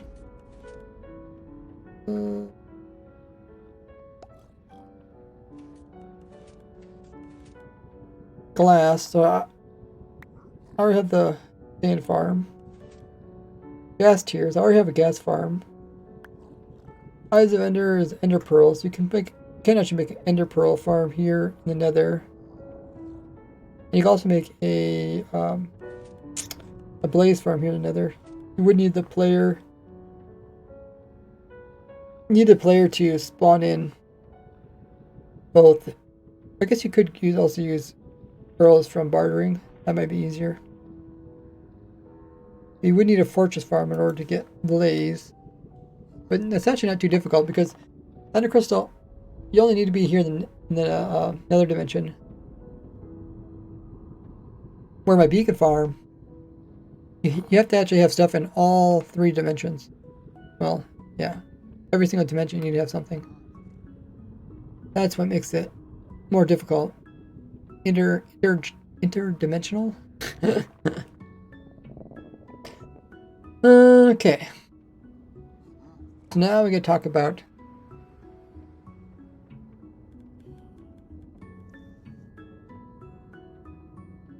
now I think we're in the part where I can switch versions. Go back to my complete version.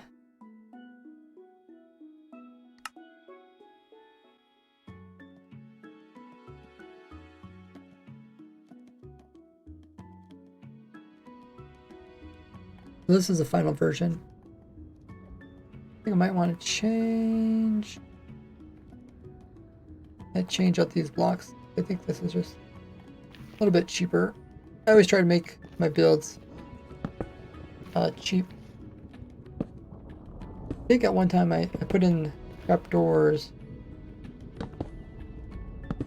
because at one time we had all the mobs spawning here. There was a trick where you could get blazes to even spawn here. So that worked, and then yeah, that's cheaper.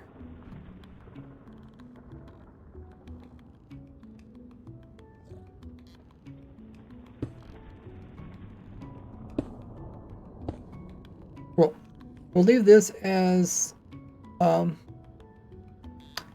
a reference world. I don't want to mess this one up. I'll add this one in the world download. Let's make a copy of it.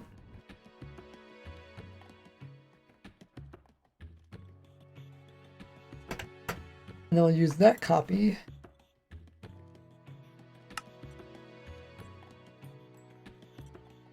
Use that copy to actually do file number 6. This one will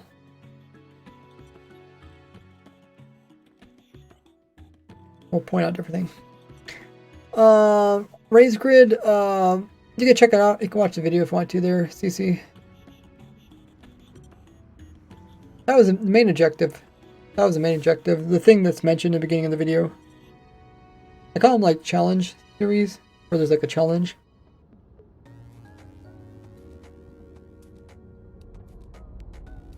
Because people get bored of the same world over time, I don't really want to make it like a long-term world. We already have a new challenge world for my supporters. It's called Warden World, where wardens can spawn everywhere. So they're trying to conquer the world with the wardens coming in and everywhere to kill them.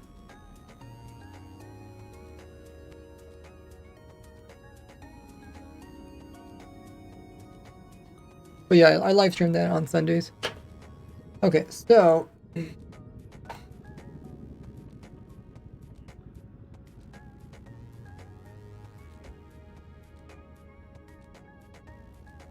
when you go down here,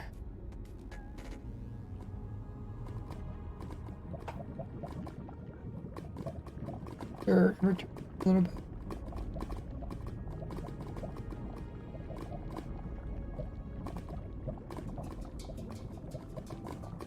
Audio still working good. Okay.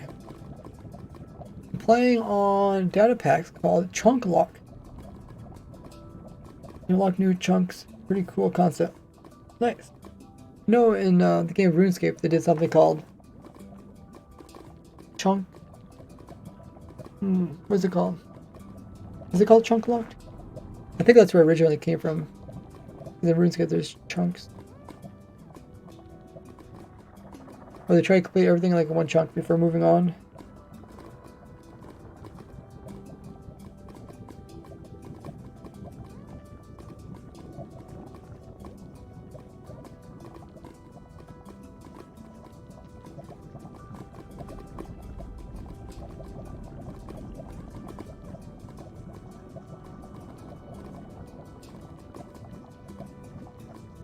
Now I need to mention how we move the soul sand and the heads to a single location.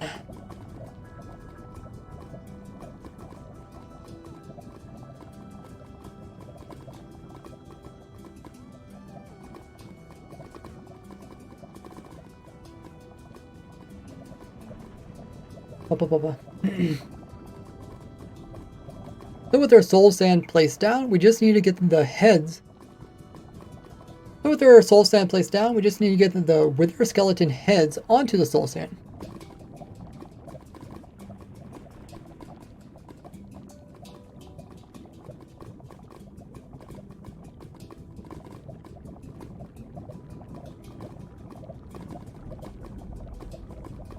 So what I have here is a hopper minecart, which is going to come in and pick up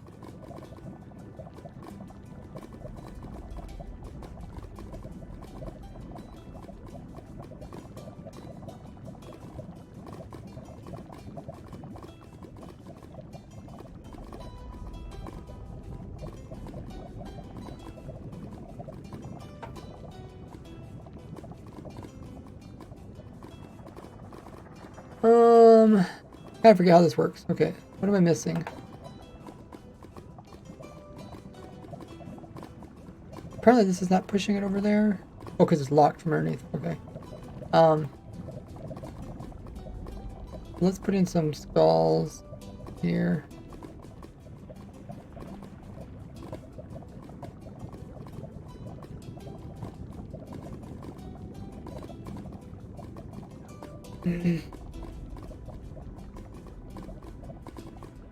So we'll go underneath, pick up exactly the amount needed in order to summon it in a wither.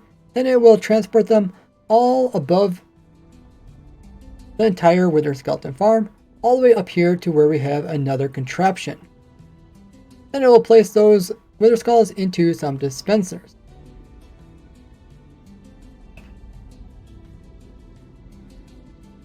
Okay, so now I can talk about the summoning of withers.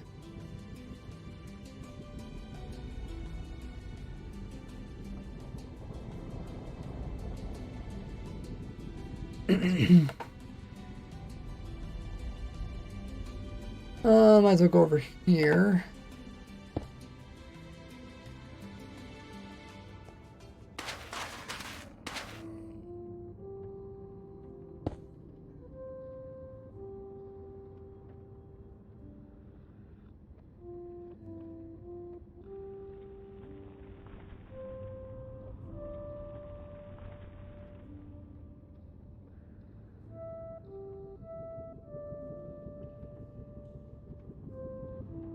That's because unlike most blocks like soul sand, the dispenser can't actually place these blocks down in block form, rather just drops them as an item.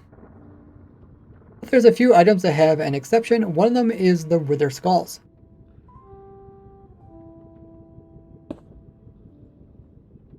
When powered, the dispenser will look for a nearby T shape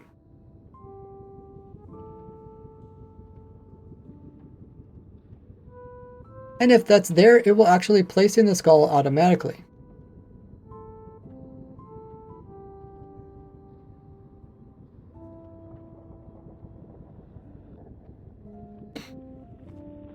So we'll still need to have the player placing in all the soul sand manually, but we can have redstone to do the heads. Okay, hopefully that explains it for people who don't understand that mechanic. Never played RuneScape. I played more World of Warcraft. Yeah, I heard a lot of people play that. Seems like it's pretty crazy, like amount of buttons people are pushing and stuff to play it. I have played RuneScape though. I feel like it's much simpler. Actually, if you watch the main video that's on my YouTube channel, it talks about how I got started into glitch hunting on Minecraft, and it's because before Minecraft came out, I was actually doing glitch hunting in the game of RuneScape. And then when Minecraft came out, I switched over, started doing it in Minecraft, and that's kind of why I'm really good at it from the get-go, is because I have been practicing looking for glitches inside of games. Woo! 20 hours! Congratulations there, Chuchi.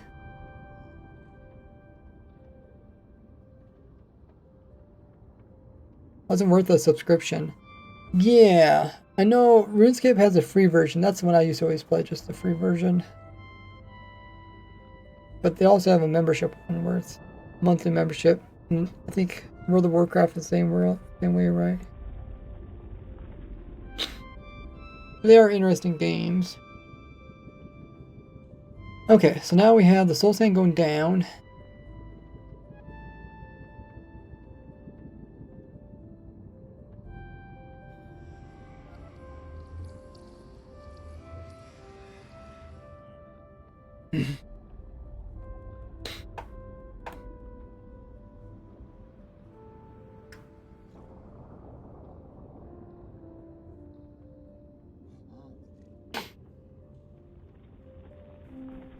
With the skulls waiting in the dispenser to be dispensed, we just need to make sure the soul sand gets placed down in a T shape. This is a bit difficult because pistons usually just push it in a straight line.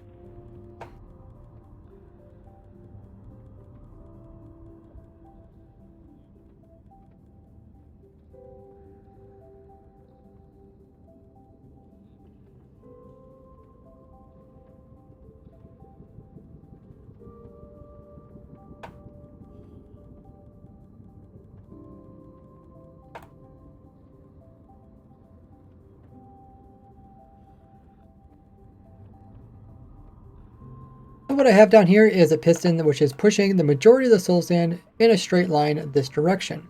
So if I place one in, you can see it'll just push it straight forward.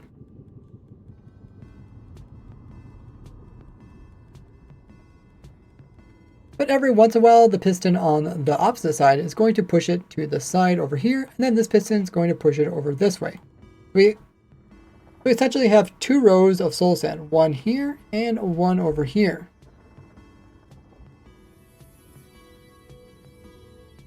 Then when there's enough soul sand in the system, it can actually detect this, and what it'll do is we'll push the soul sand up very quickly. The soul sand that is in front, the soul sand that's in front over here will get pushed straight up, where this one will get pushed up and over, producing a T shape. That's still pretty loud.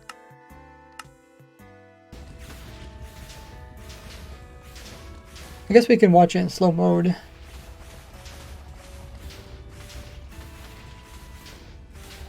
Slow mode.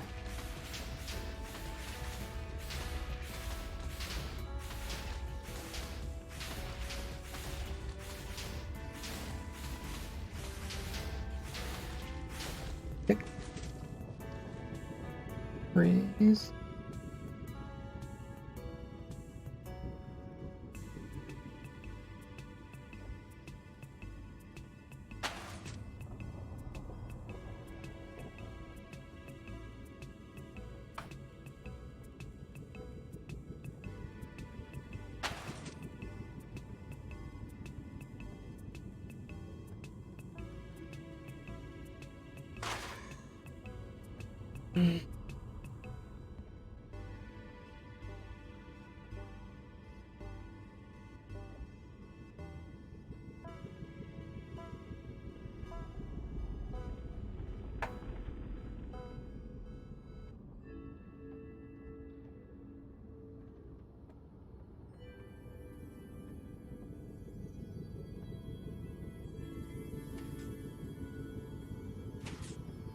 So we can watch this in slow mode. We can see the piston is pushing the part of the soul sand which is going to be used for the lower T or the legs of the wither. That gets pushed upwards, then that's going to be pushed forwards. At the same time, the other soul sand is also being pushed upwards. And while these are getting pushed upwards, once they are in position, we will then place in the skulls using the dispensers here. And that will immediately summon in a wither directly inside of this bedrock here.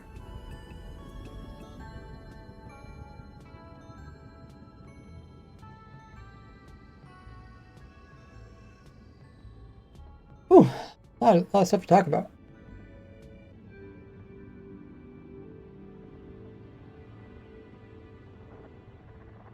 Okay, let's unfreeze it.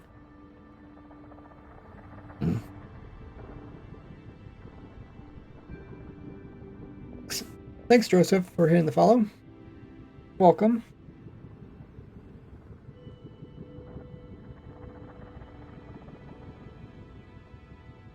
Now the reason why I summoned it inside of bedrock is because this special bedrock formation will prevent the wither from doing damage to the nearby blocks around it.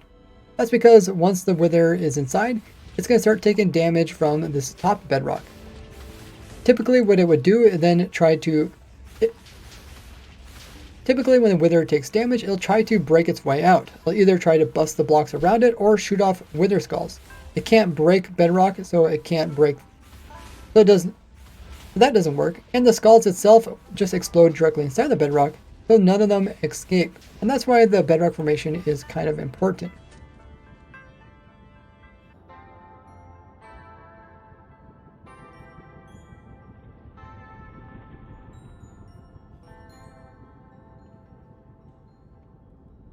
Okay, let's do it again.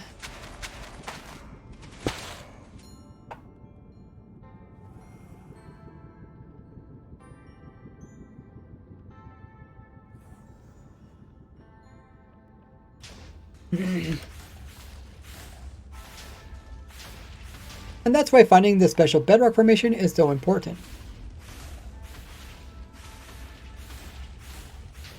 And that's why finding this special bedrock formation here on the bedrock ceiling is important for this design to work. We're also killing the Wither using a bunch of minecarts down here, as the entity cramming also works on Withers. We have one hopper minecart which is picking up the nether stars. Since when the Wither dies, since it doesn't matter how the Wither dies, it will always drop a Wither star. The star is being transported down into these chests down here and all the way down into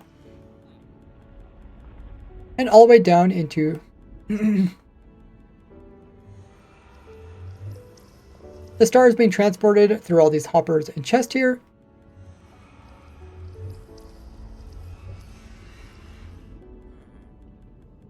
Finally making its way into the storage.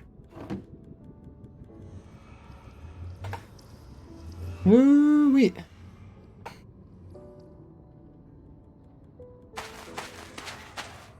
Kind of fun to watch this.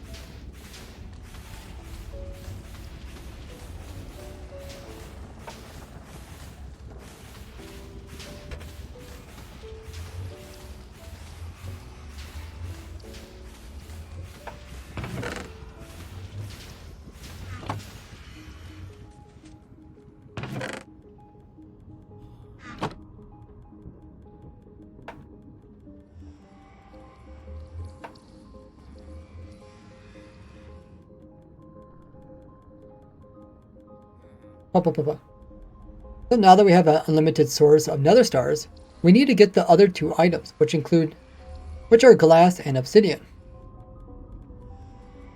Let's take a look at the obsidian.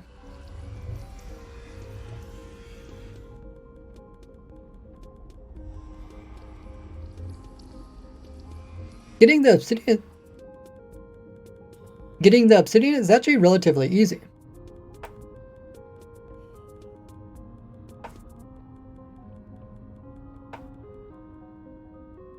I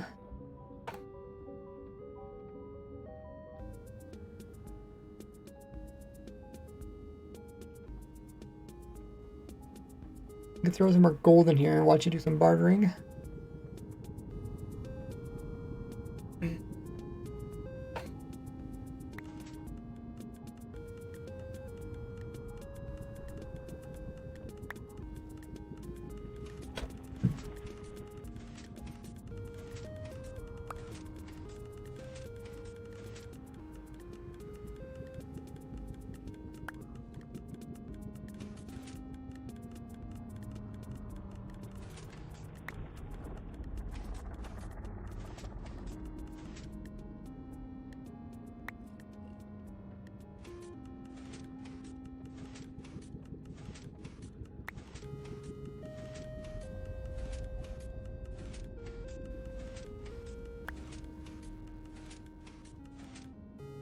That's because we can use the same piglin that we're getting our soul sand from to also produce the obsidian through its bartering. All the loot, including the obsidian, is sent down through this hole here in the bedrock ceiling and into this hopper. This hopper chain is then taking it all the way to this end over here, where we have some redstone which is automatically sorting out redstone sorters which are automatically sorting out all the different types of items, including the obsidian. We then pipe that into the chest here, and then we can even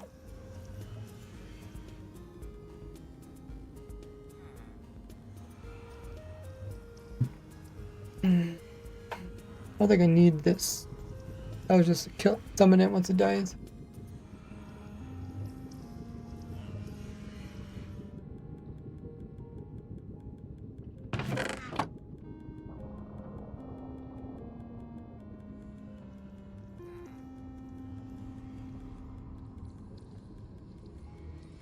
Then we can transport it out of the storage and into our auto crafter.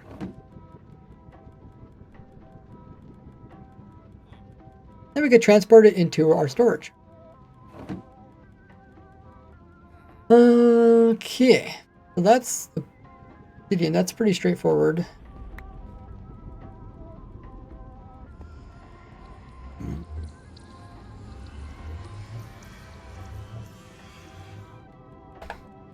What do we need after that? Glass.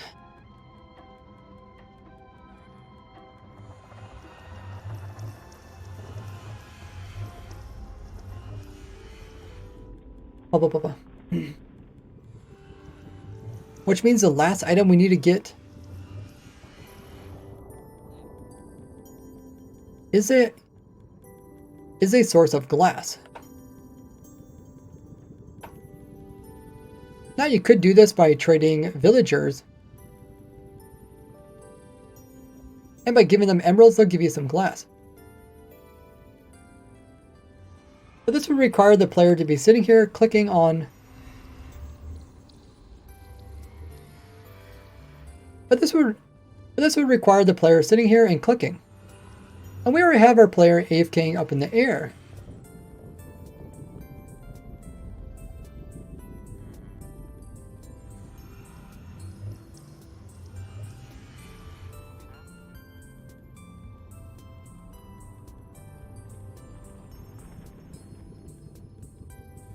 And we want this farm to be infinitely automatic, so we can't have the player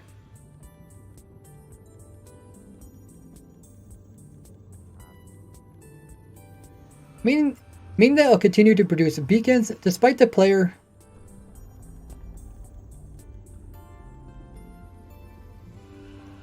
without the player having to do anything new.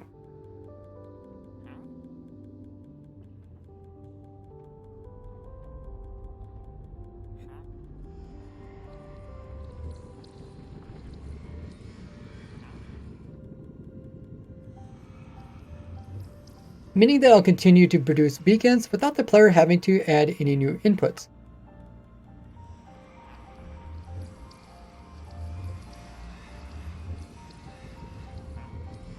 Plus, you already have the player AFKing up above while holding down a mouse button.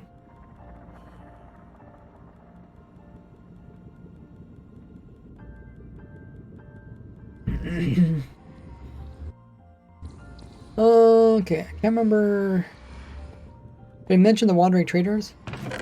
I don't know if it's really worth mentioning wandering traders, because I think they just drop sand.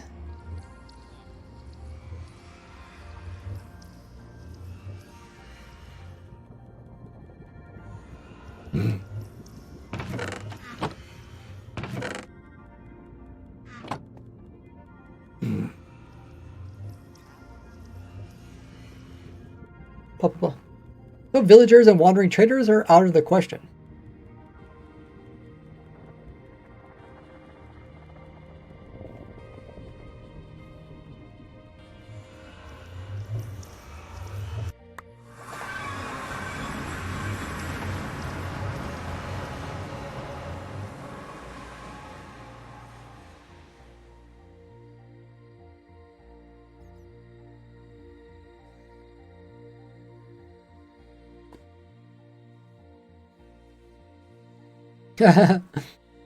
Way to predict it there, Cosmic.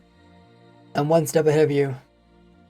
Player's head be obtained in survival. No, not unless you have a mod. I think I wasn't the one who actually put my head on there. I built this on the testing server, and my viewers were on the server while I was building it, so they were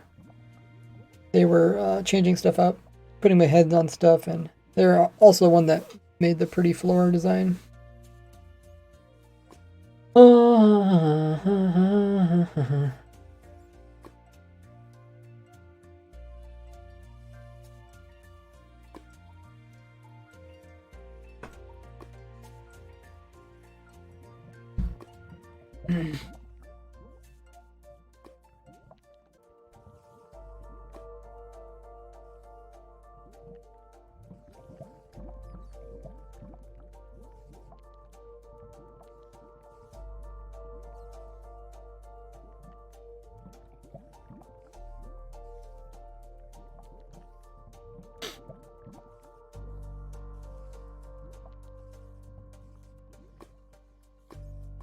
But luckily we have another solution, and that is using my automatic sand generator design.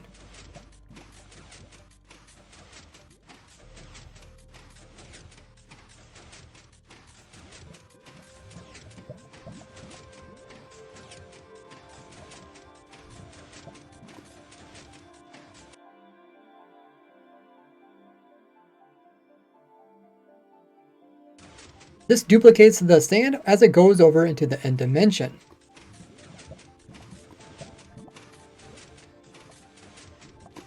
Although this trick has been in the game for a long time, it'll probably eventually be replaced by an actual... by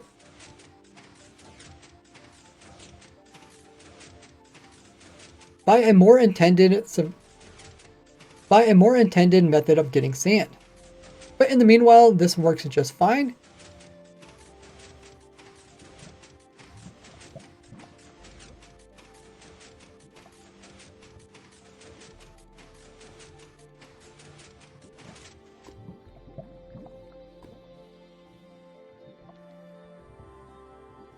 And the extra sand it produces is actually on the end side. So if we come over here, we can see all the items that it produced. Those are getting picked up by some hoppers. I wonder if I should put in a waterway. I don't know why I just didn't put in a waterway here. It doesn't really make much difference if I put hoppers here or put water stream.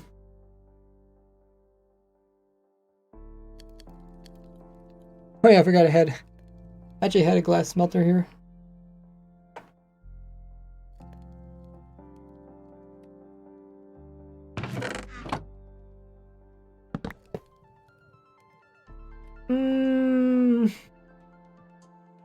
Actually, maybe I should go to the...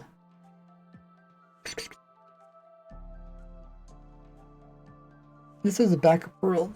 I don't know if I should do this in the backup world.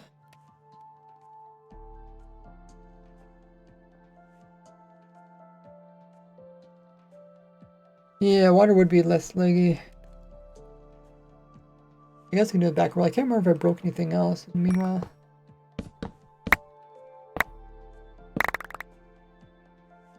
We'll do that. It's not too difficult.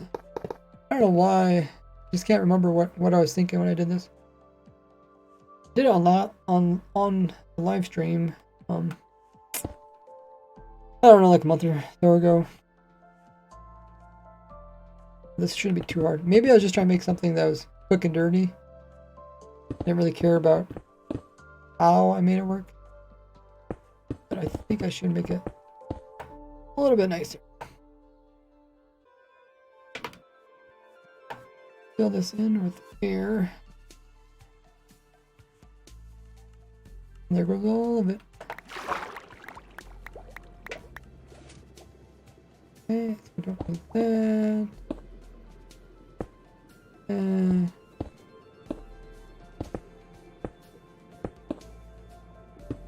we'll put in some ice here.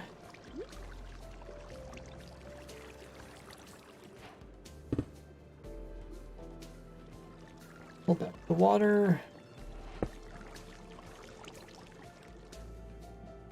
Okay. Go to the opposite side. Let's go through the obsidian pillar.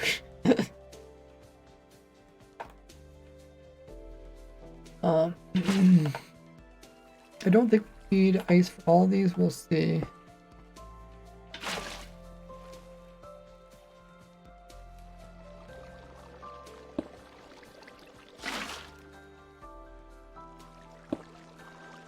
Lost my water.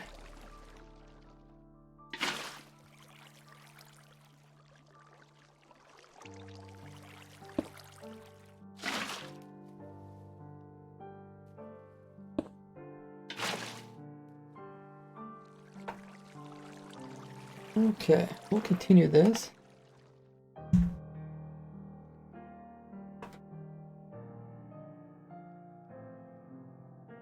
After grab some more water. In the meanwhile, check out all my socials, see what I'm up to on YouTube. Make sure you guys are subbed over there with the bell notification turned on, and I will be right back after I grab water in about a minute.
And I am back.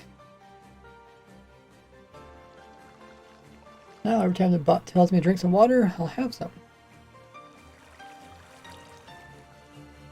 We got some of the water in.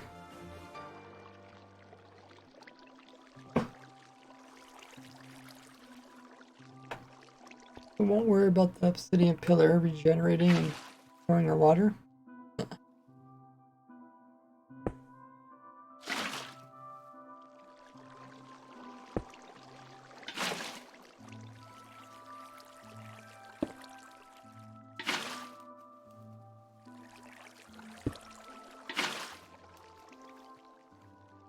Oh, we actually made it. Cool. Let's see if it works. Need to drop in sand over here.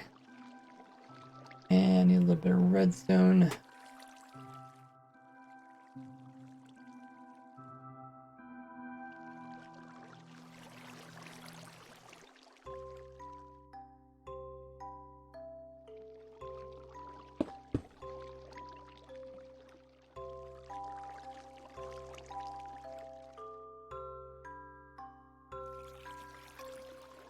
How should we do the redstone?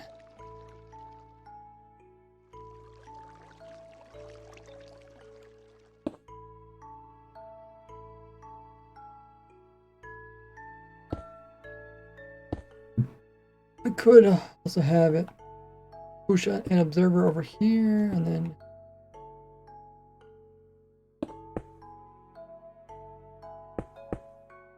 connect these two together. Something like that.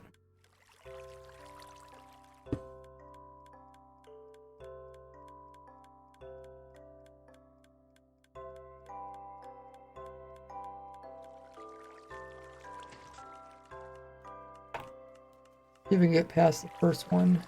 I think it gets past the first one. Okay. I could go to the rest, so.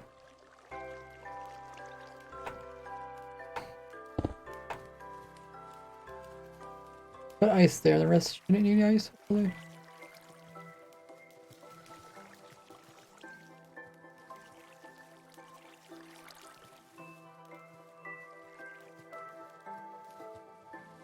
Thanks.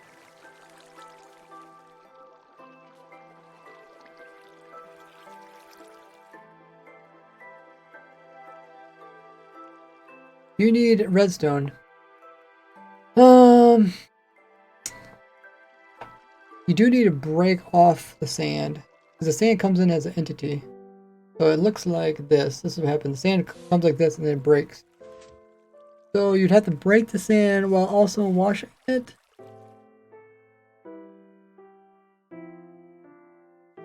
I guess you could do that with... You'd probably do that with the water log slab, maybe.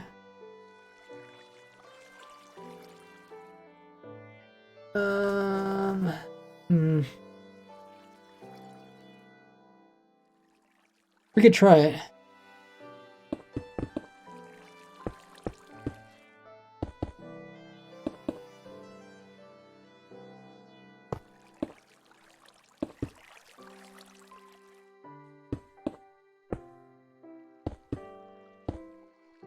If we had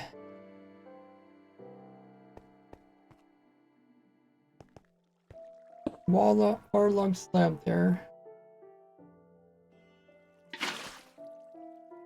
And then if the sand falls, hopefully break.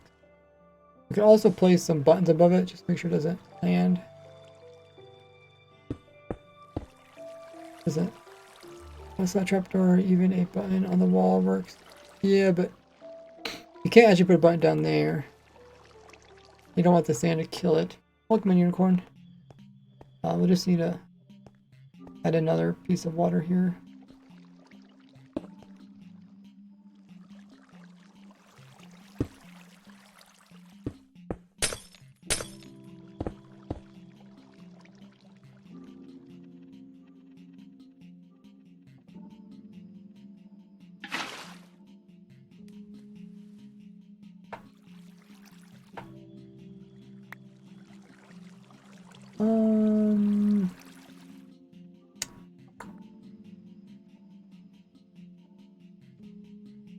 like it has to be like at least half.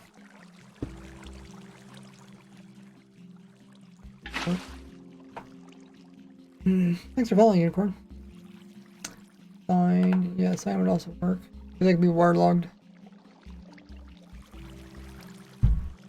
But signs are tile entities, so try to avoid those. Oops.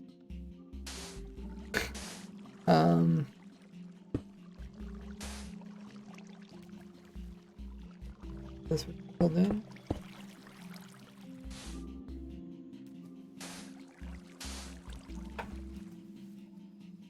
Does have to go underneath of that, which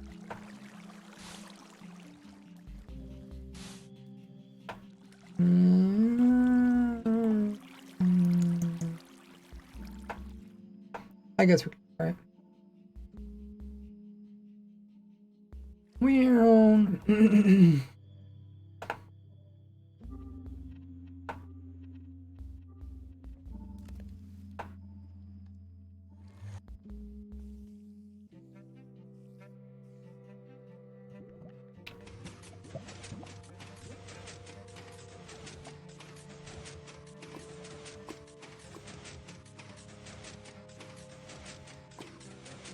This is the best way to test it. Just run it, see if any of them get stuck.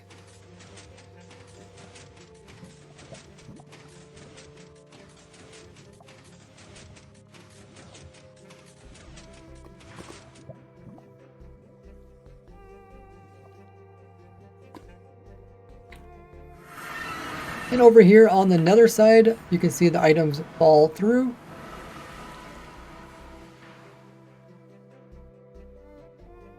As they get picked up by this water.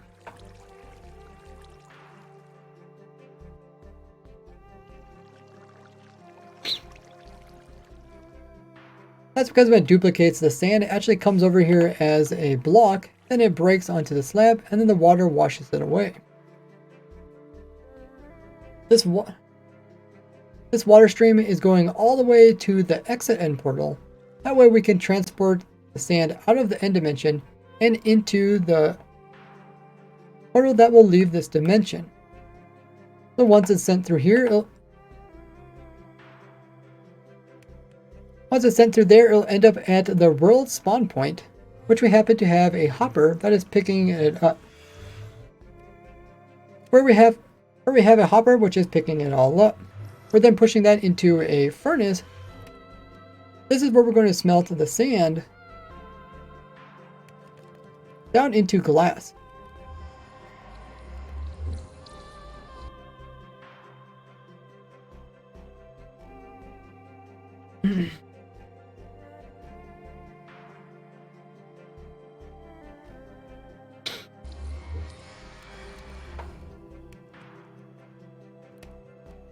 But if we want this farm to be infinitely automatic, that means we also need to have a source of fuel. Now there's a lot of things you can use for fuel, but we already actually have some coal coming from a wither skeleton farm.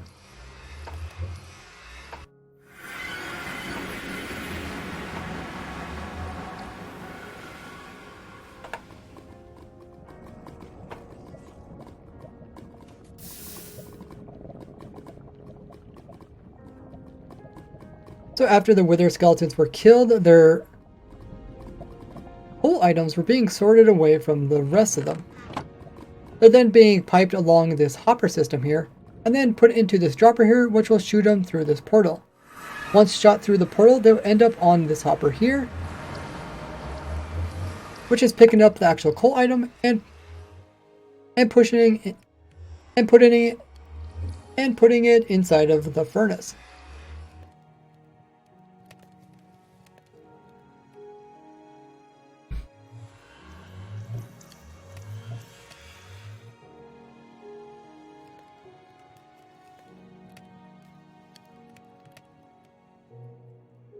So now we just made ourselves an unlimited source of sand.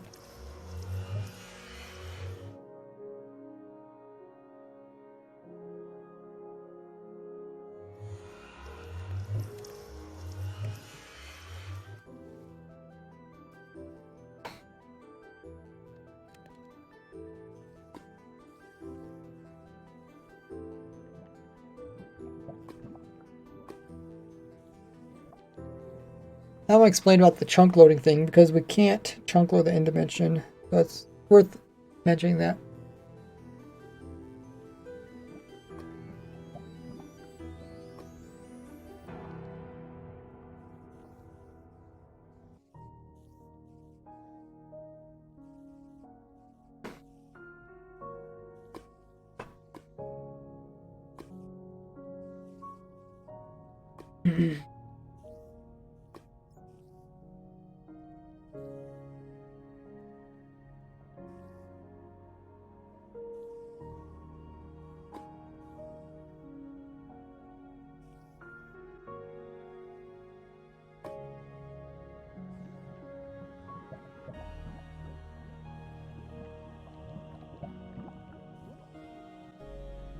Now, since this machine is far away from where the player is AFKing, but now since this farm is far away from where the player is AFKing in the nether dimension, this machine won't actually operate unless the chunks are being loaded. We can load this side with a chunk loader. But the problem is once the sand gets sent over to the end dimension.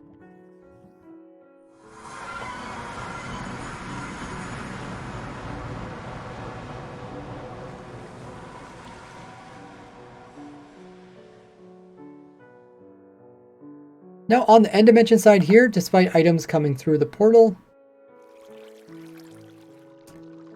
and being shot over here and dropping into our water, this isn't actually loading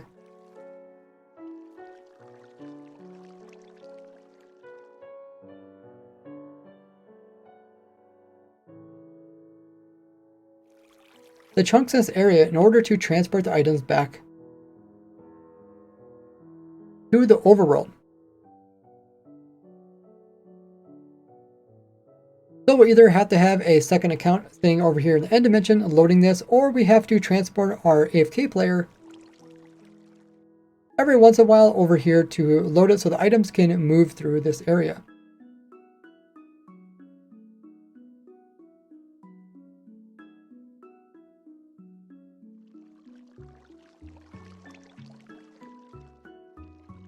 We could do this by pushing the player through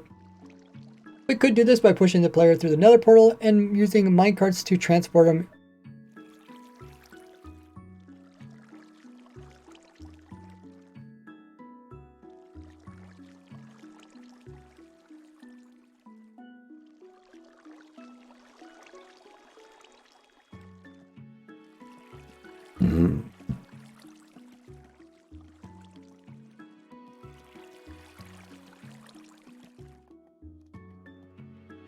We could push the player through the portals and use water streams and minecarts to move them over here every once in a while on a clock delay. But we're just going to go with the easier method by having another account sit over here. Okay, I think that was worth mentioning. Otherwise people might be confused.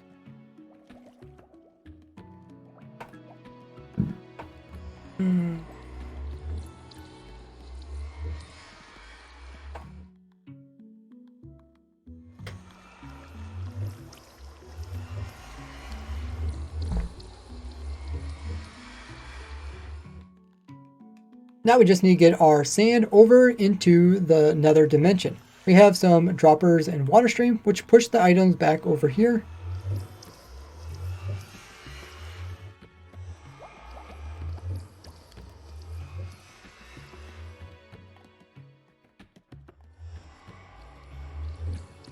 Kind of want to move this command block. Whenever people see command blocks, they just don't believe that it actually works without command blocks.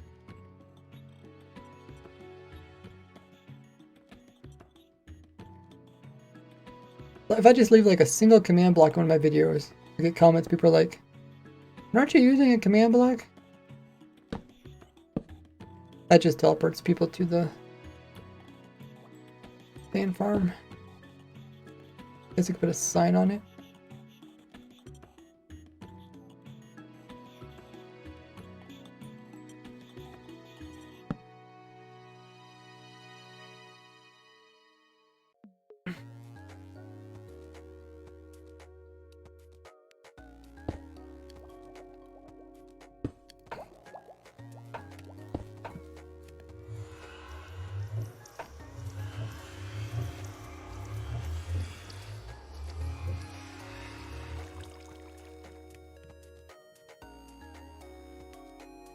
We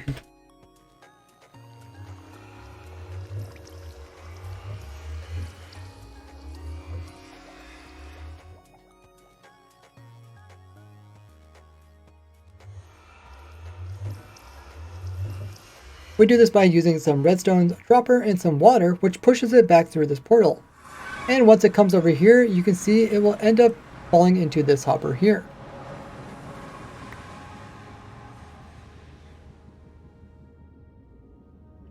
Oh my goodness.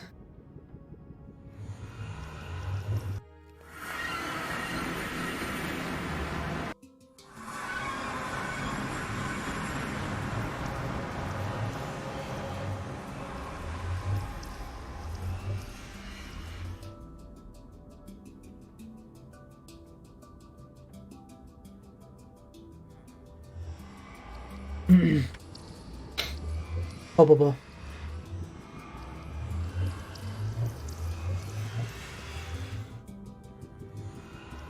This portal where the sand... Hi, Super Nate. This portal where the glass comes through is actually a different portal than the one we're using down here to put in the coal.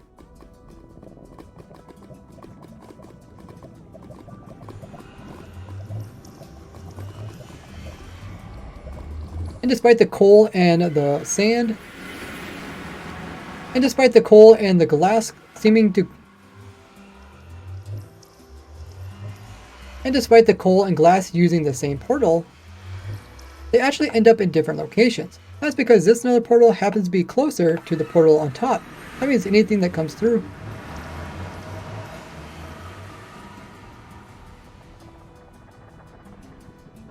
That means anything that comes through will end up coming out of this one, but anything going in will end up in the same portal as the overworld side. Now that we have the glass falling into this hopper here, we just transport it over along this hopper line here and into the storage right here.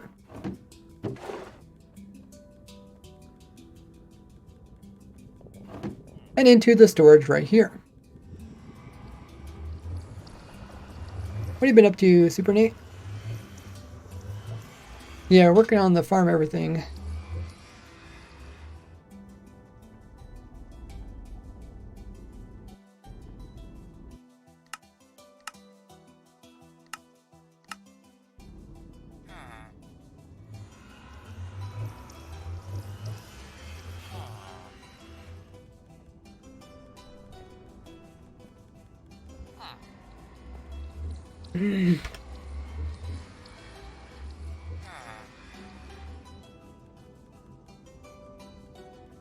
So now that I produce farms and machines to get unlimited amounts of nether stars, obsidian, as well as glass, we can push this all into a crafter to make a auto crafter. I'm using my simple design, which is really small.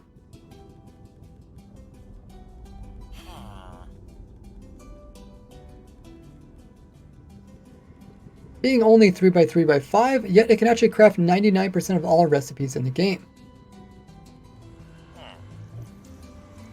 Plus it's smart enough to turn off when we're... Plus it's smart enough to turn off when it...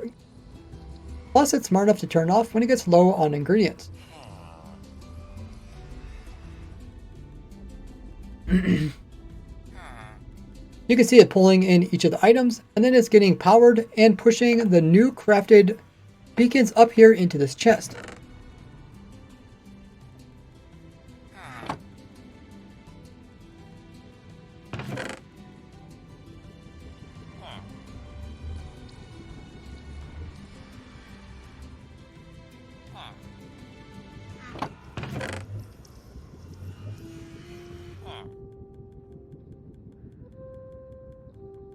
And just like that, guys, I made an infinitely automatic...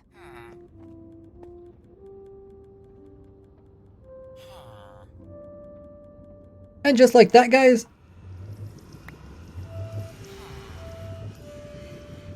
And just like that, guys, I made an infinitely automatic beacon farm.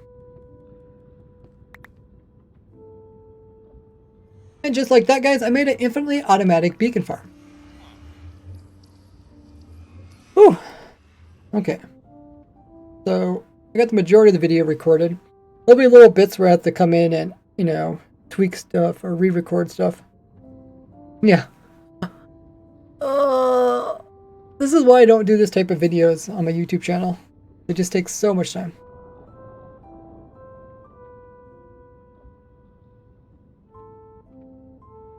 It says new auto farms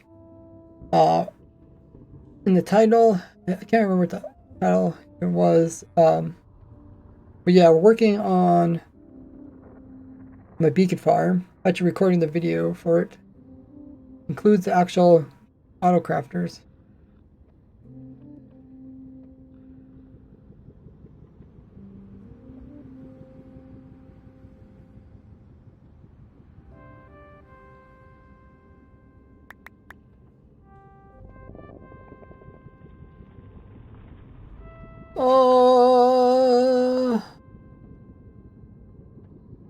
Throat's getting a bit sore because I did record the snapshot video earlier today.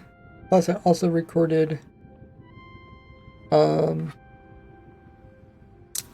this beacon video. I recorded about half of it last night. I recorded the other half today during the stream, which really helped out. And you guys also point out some really good points, things to talk about during the video. That way I make sure to cover all the different angles, so hopefully it answers everybody's questions when they watch the video. I should mention the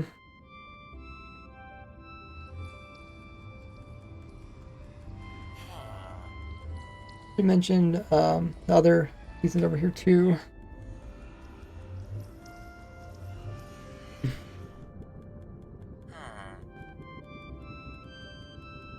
Pop. And you can see it. And you can see the crafter working, producing beacons. We also have 2 auto crafters over here.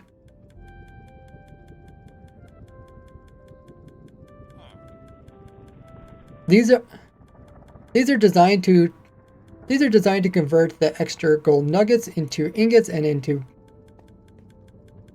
These are converting the extra nuggets and ingots from both the gold as well as the iron that comes from bartering, and we're sending that up here so you can make yourself gold blocks as well as iron blocks for your beacon base.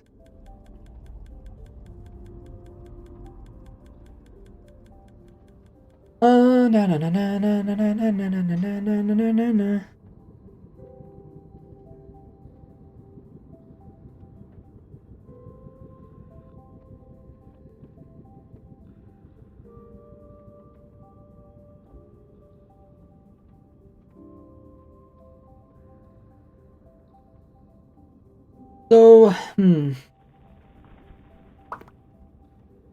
I would like to get this video out Friday, but it might be kind of tough because we were pretty busy yesterday or tomorrow with family for Thanksgiving, and this video takes a lot of time. Oh, okay.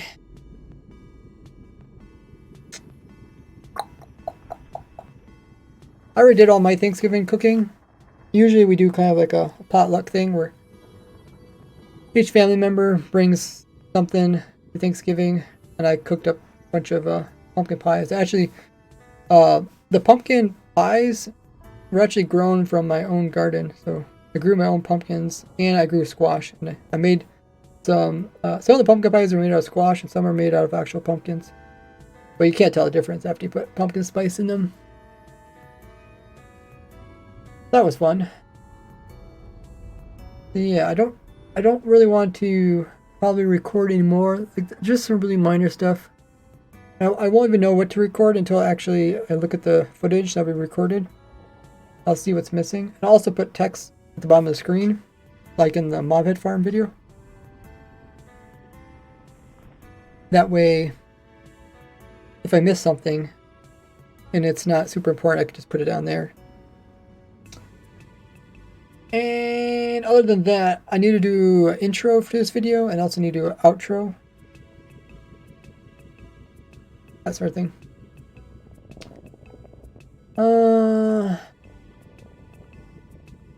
Grass says, does the beacon base need to be one material?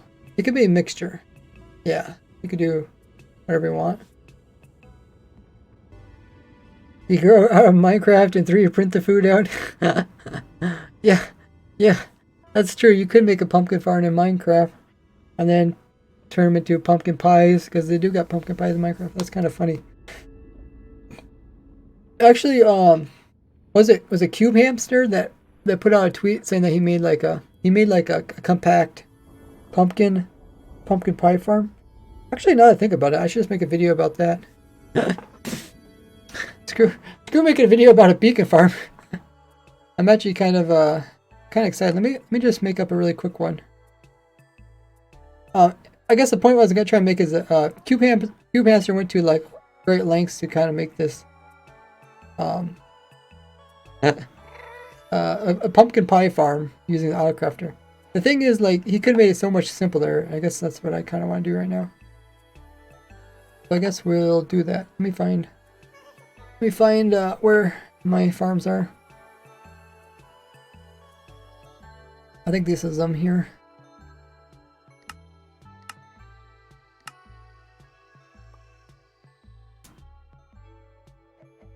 Oh, Plankhead is here. Cake farm, small fun farm. Cake farm wouldn't be that bad.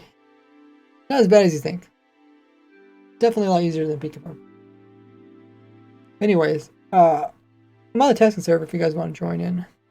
Let me find my latest design. I think it's this one here.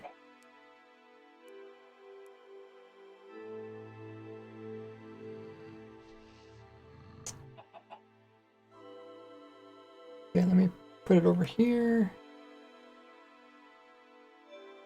There's a long delay. That's for the other part of it. That's it or not.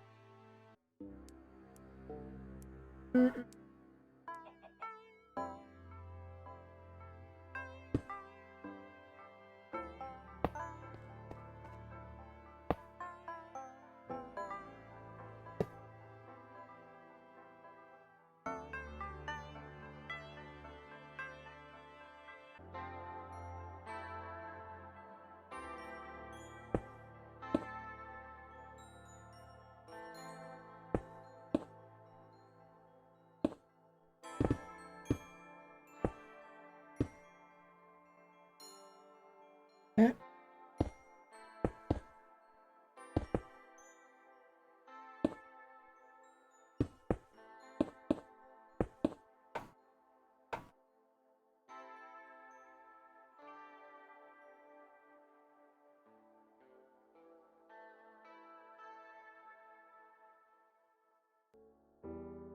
The cake, yeah, I think the hardest thing about the cake would probably be just the player pulling the milk from the cow, right? That actually needs the player. But this would actually be a really appropriate video for Thanksgiving. Now that I think about it, you guys come up with the best. What do they call that?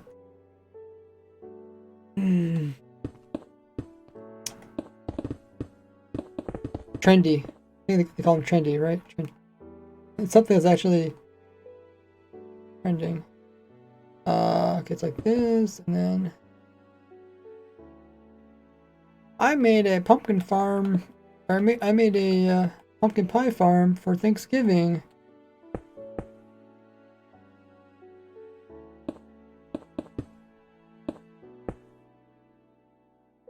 The thing is, like, making a viral YouTube video is less about your creativity and more about the story you tell.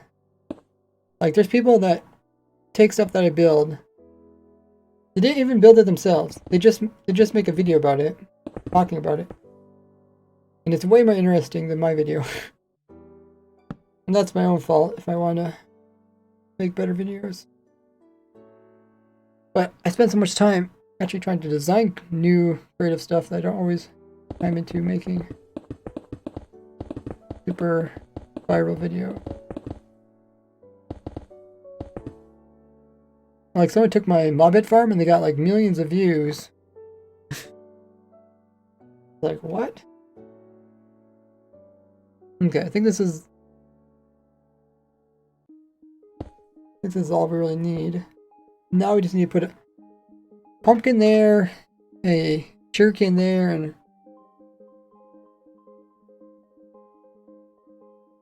what's the other one? Pumpkin, sugar, egg? Pumpkin, sugar, egg, okay.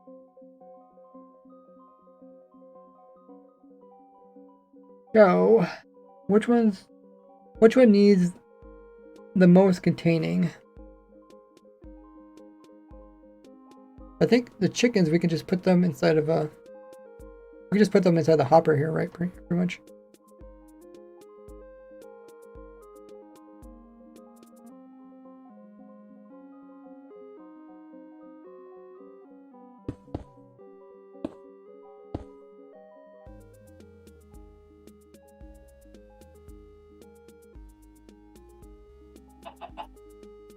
I don't think it can get out.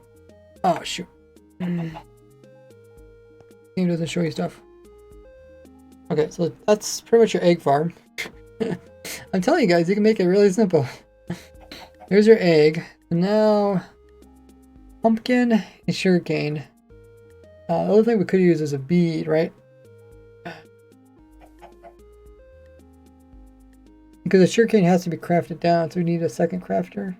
The same thing for the...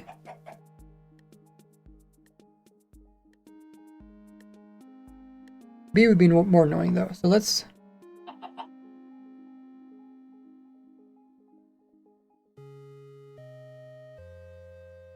figure out. I suppose we put the pumpkin on this side because it's... Do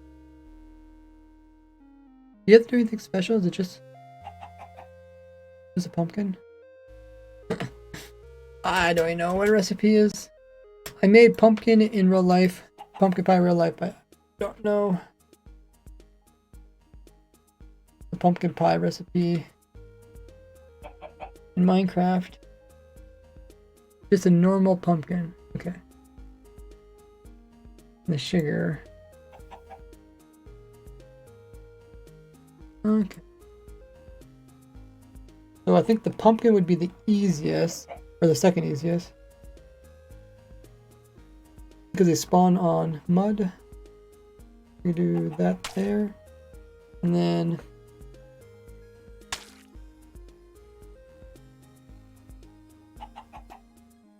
seed.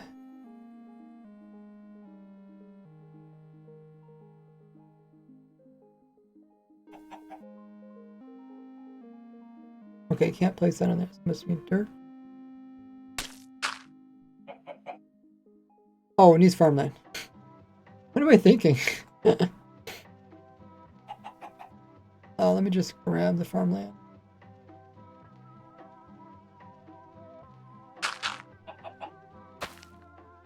Then we need some water. We could do the new waterlogged gates. That might be kind of cool.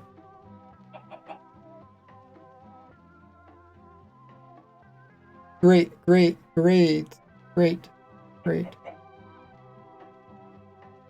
Good gates.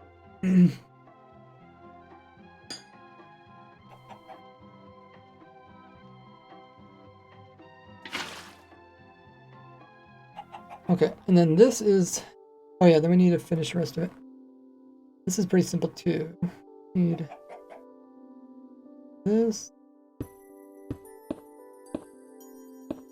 And then that's going to update a piston.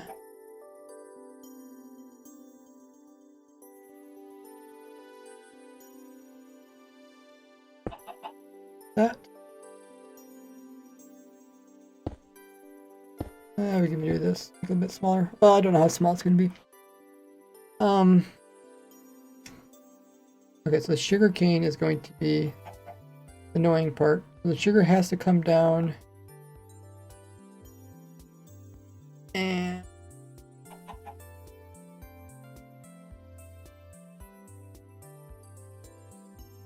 what do you think you're doing, chicken? Job is just to produce eggs for our pumpkin pie. Yeah, the thing is, like, when I made the pumpkin pie in real life, it was mostly pumpkins.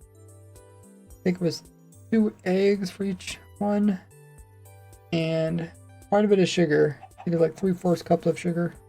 I normally don't eat sugar, so it's gonna taste a little bit sweet for me. But I also made it for the rest of my family. Okay, so we can't put the crafter directly on top, otherwise it will pull the items out. We need to have something in between a container. Sugar cubes taste nice on its own. What?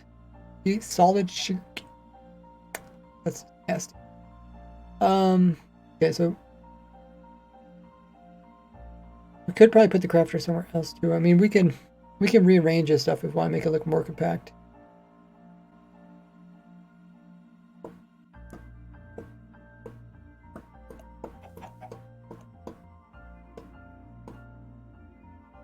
Let's not overthink it at the moment. We can always come back and change some stuff out.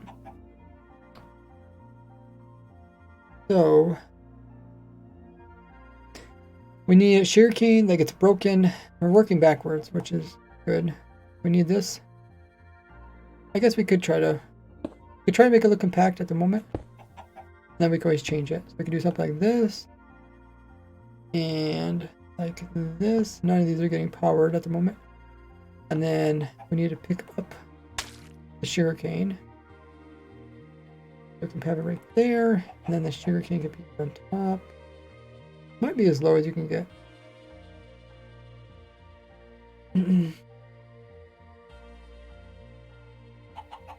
Oh, can't grow it. Oh no, you need water, right? So we need that.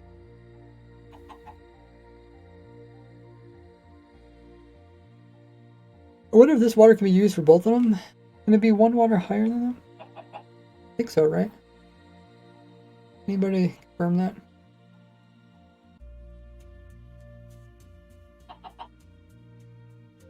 I think this one works for both of them.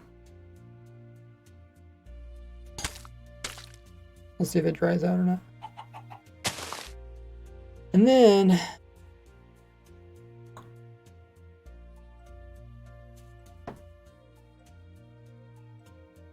have to figure out how this can be.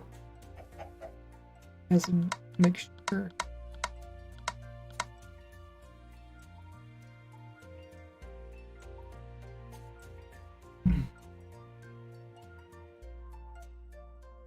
And then we have to break it. I think it's best if we push it downwards. That way it goes mostly into the hopper.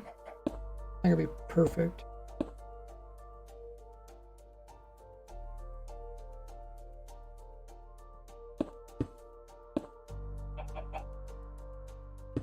And go this direction. Put that into a block.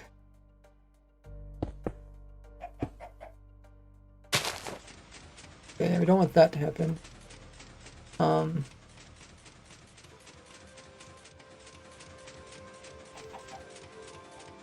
That's because it's touching this side.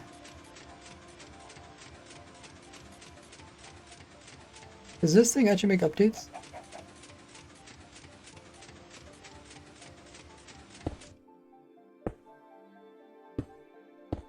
I remember. I think we looked into this. I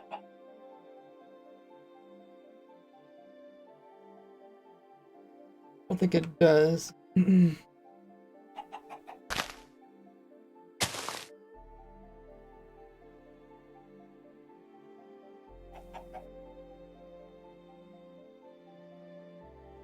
Your cubes look too tempting. I always think of like, you know, horses, your cubes.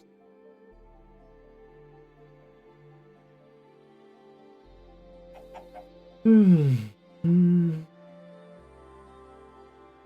think the best is to push it downwards.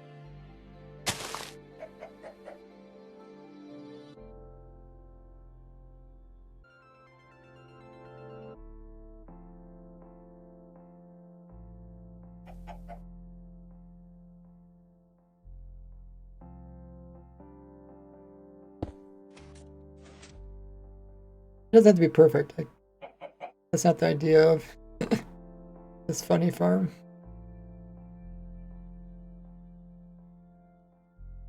Okay, so I just need something to power that. It has to be able to get powered independently of the actual rest of the farm. I mean, we could make it like every time this thing goes off, it powers that, or every time this goes off, it powers that kind of thing. Could also work.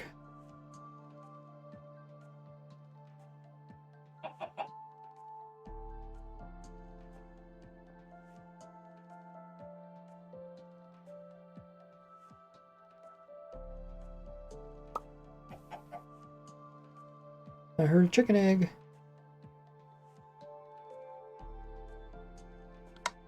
Is it tile? What is it called? Tileless? Frameless? What's it called when you can make it shapeless? Shapeless, right?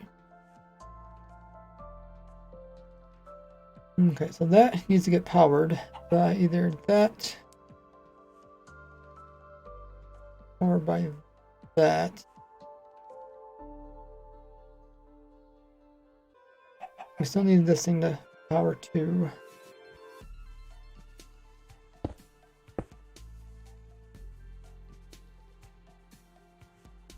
I wonder if I could do something bizarre like this.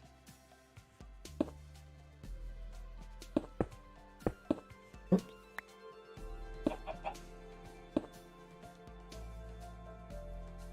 Where it comes up and it powers that and it goes back down kind of thing. Or no, wait, it has to read this. It reads that, then it goes up.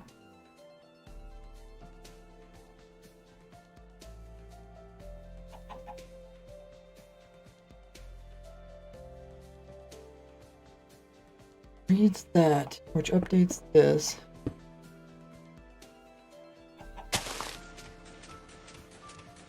Oh, okay. Makes sense.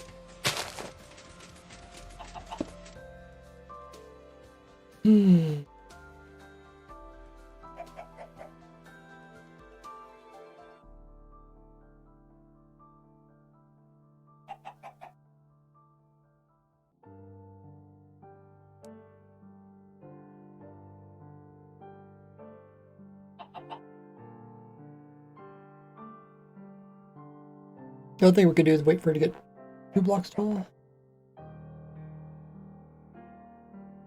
Kind of like pushing it down from above though.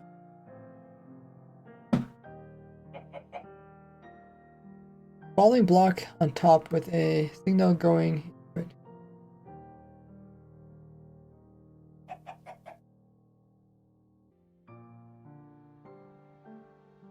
I don't think that's going to quite do it.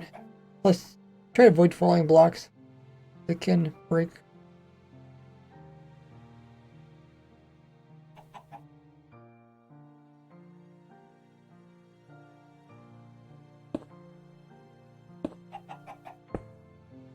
Could try to do like a T flip-flop.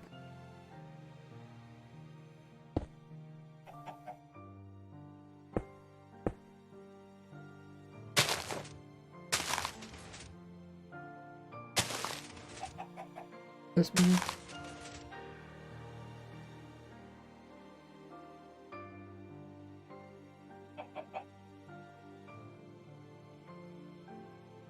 Probably turn this a different direction.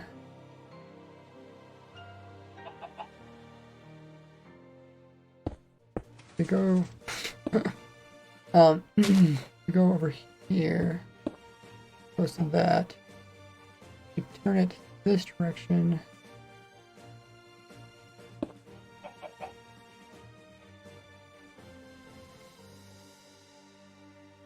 I actually have a slice of my pumpkin pie right beside me. I was nibbling on it earlier, getting a early start to Thanksgiving. This does work, I just wonder if I can make it more compact.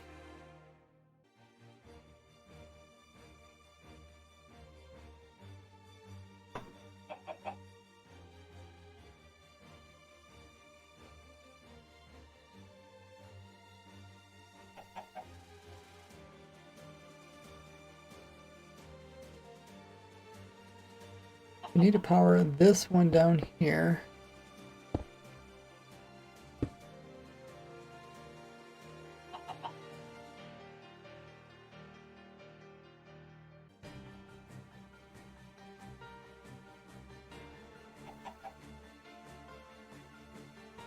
We could just pull power from here, but I don't know if I get it down there. I don't think, I think the thingamajiggies are one way. Yeah, can't go down this.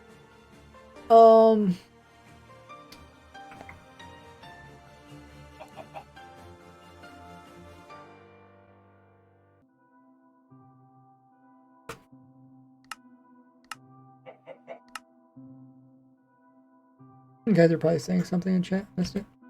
Don't know if the roots act the same way or not. Can't remember.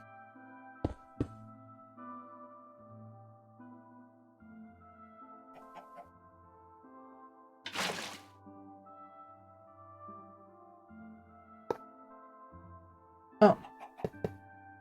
Roots are different? Wow. Oh, so sad we can't use it there.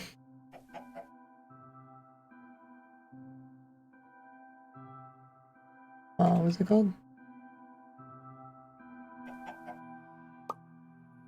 Muddy roots or something?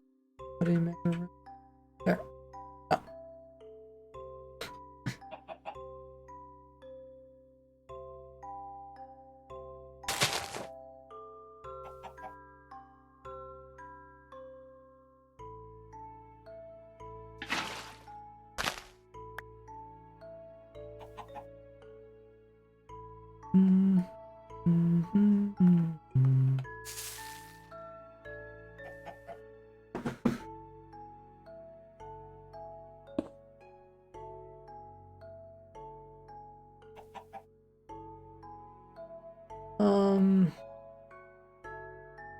I think it has to go over top of this for that one to activate. That one, be good. We can put it over here.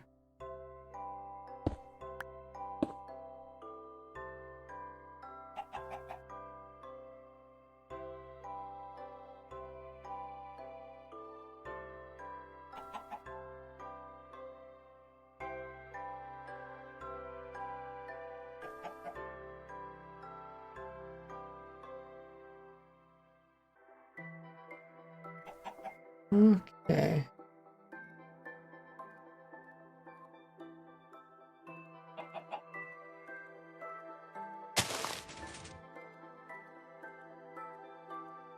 And then once this produces a pumpkin, I guess needs to turn the stem too, which I don't think this is gonna do.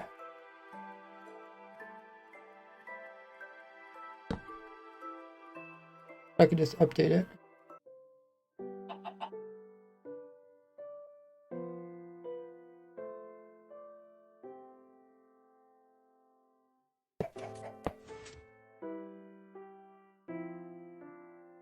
Oh.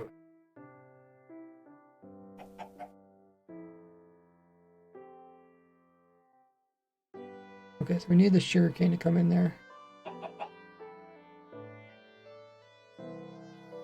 Just move that over. Okay. And then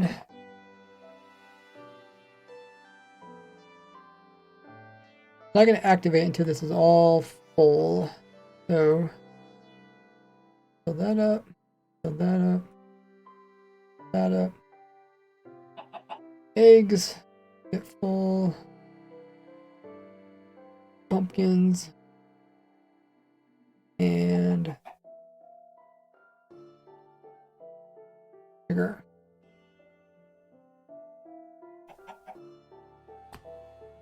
Yay!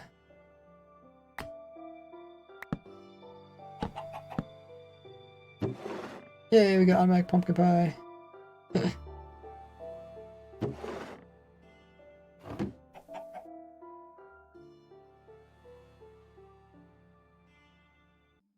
don't know if you can really make it much compact without making it a bit wonky.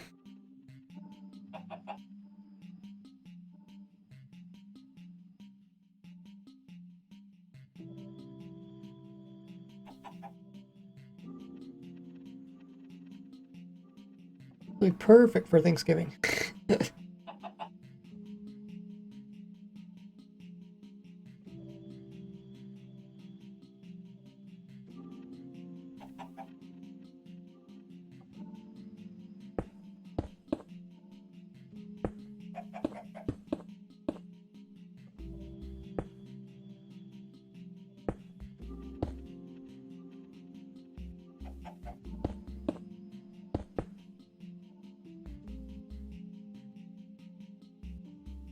Okay, a structure block. Maybe 6 that way. 9. That.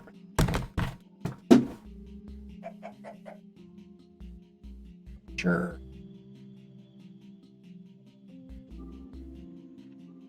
And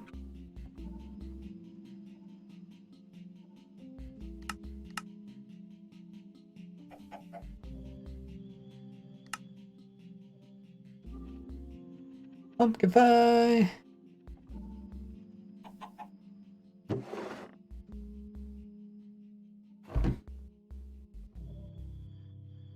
Could also make it a bit faster. That's one of each ingredient.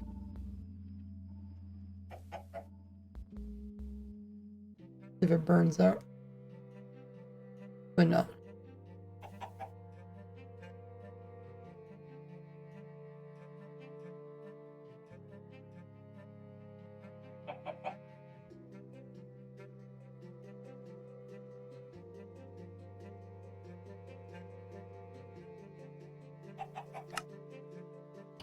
Yeah. Simple pumpkin pie.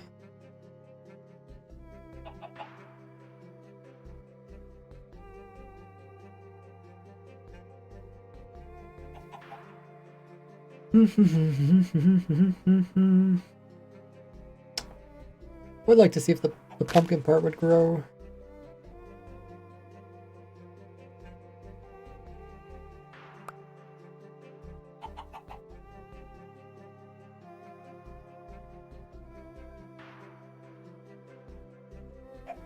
Okay, so chicken eggs must right now. Yeah. Alrighty.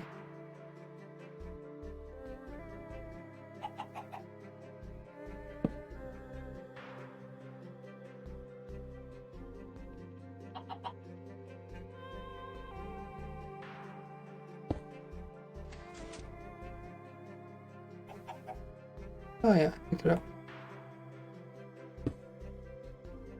Okay, let's move this into a single player world.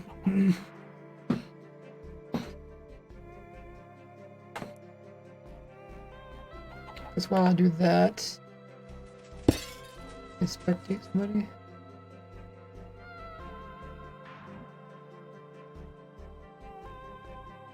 Yeah, fire demons up too.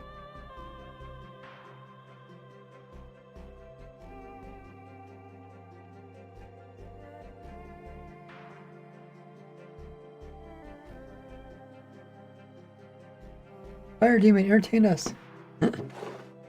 Oh yeah, forgot you were working on that one.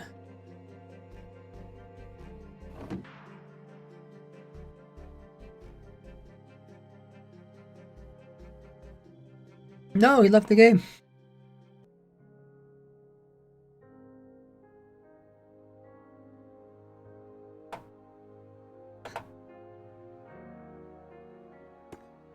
Fine, we'll spectate. Oh my goodness.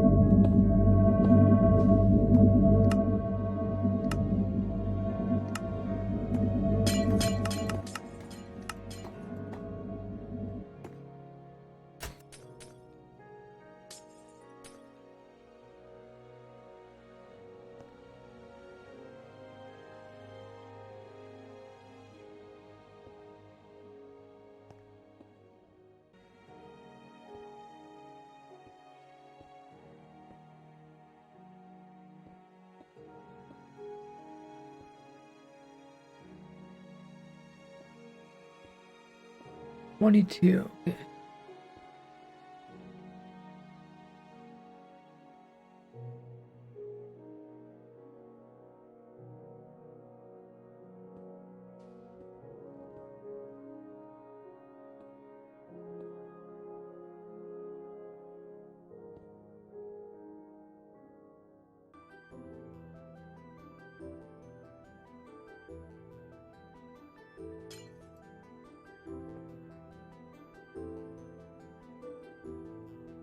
Okay, download those and I'll put them in Motherworld.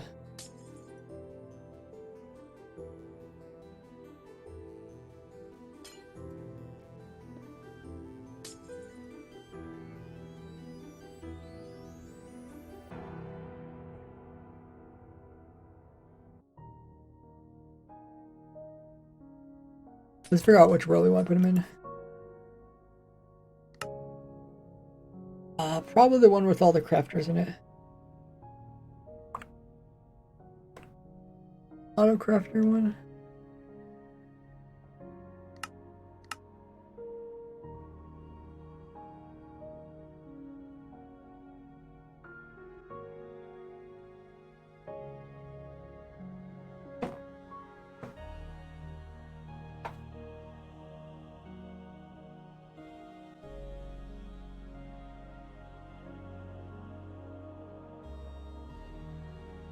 I'll put it right over here.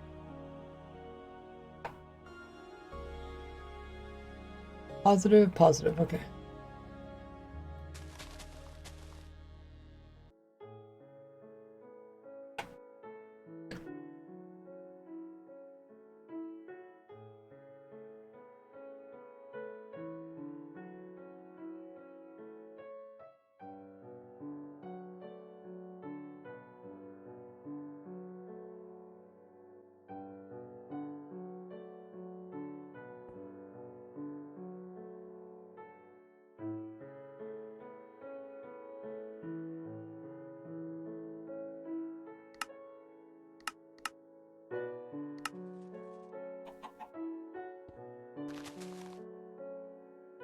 Yeah, look at that. Just like that, got into my room.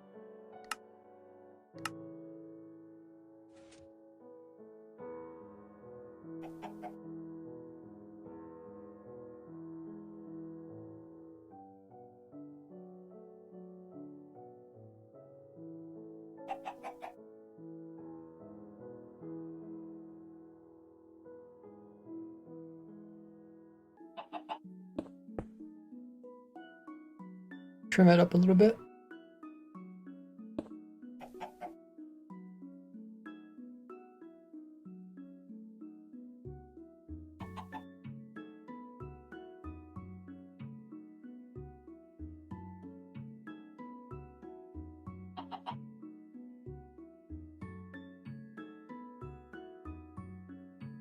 It's nice and vertical, just like the shorts video. I'm hoping to make a shorts, YouTube shorts out of this.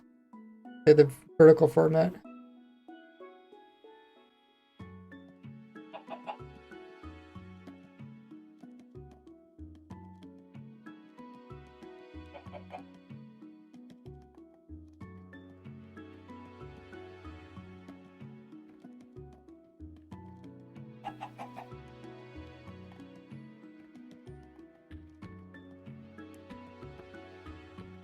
Nice. Now I'll just have to make a video about it. I don't know if I'll record it today though. Voice is pretty sore, but I'll probably record it before tomorrow. I guess I really don't have much to do tomorrow.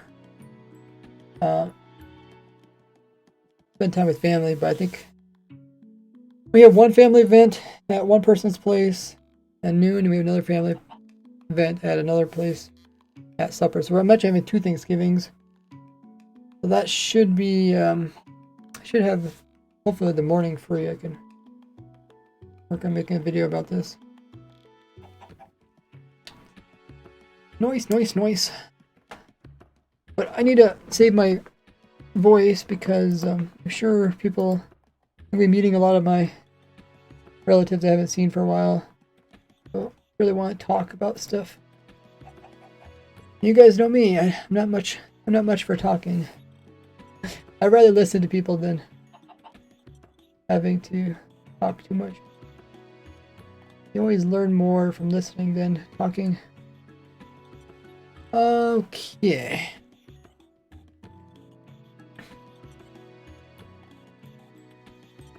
I've been streaming for almost 4 hours, so we're gonna find somebody for the raid. In the meanwhile, stick around. We can raid his big party. I'll also check my social links while I'm getting this going. double check that YouTube hasn't unsubscribed you and have that bell notification turned on. It's gonna miss out a future video where I did a video about the pumpkin pie farm as well as the beacon farm.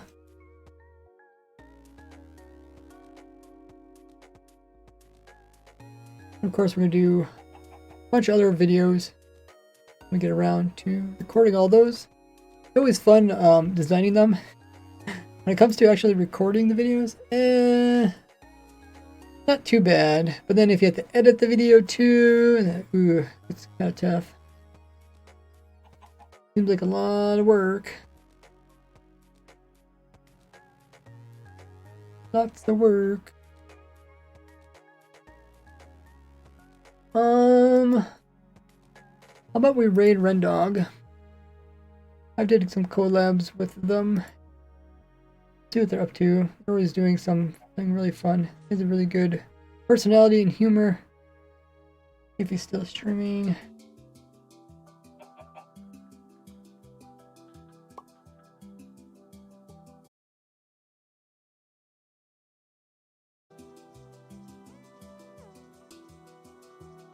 Okay.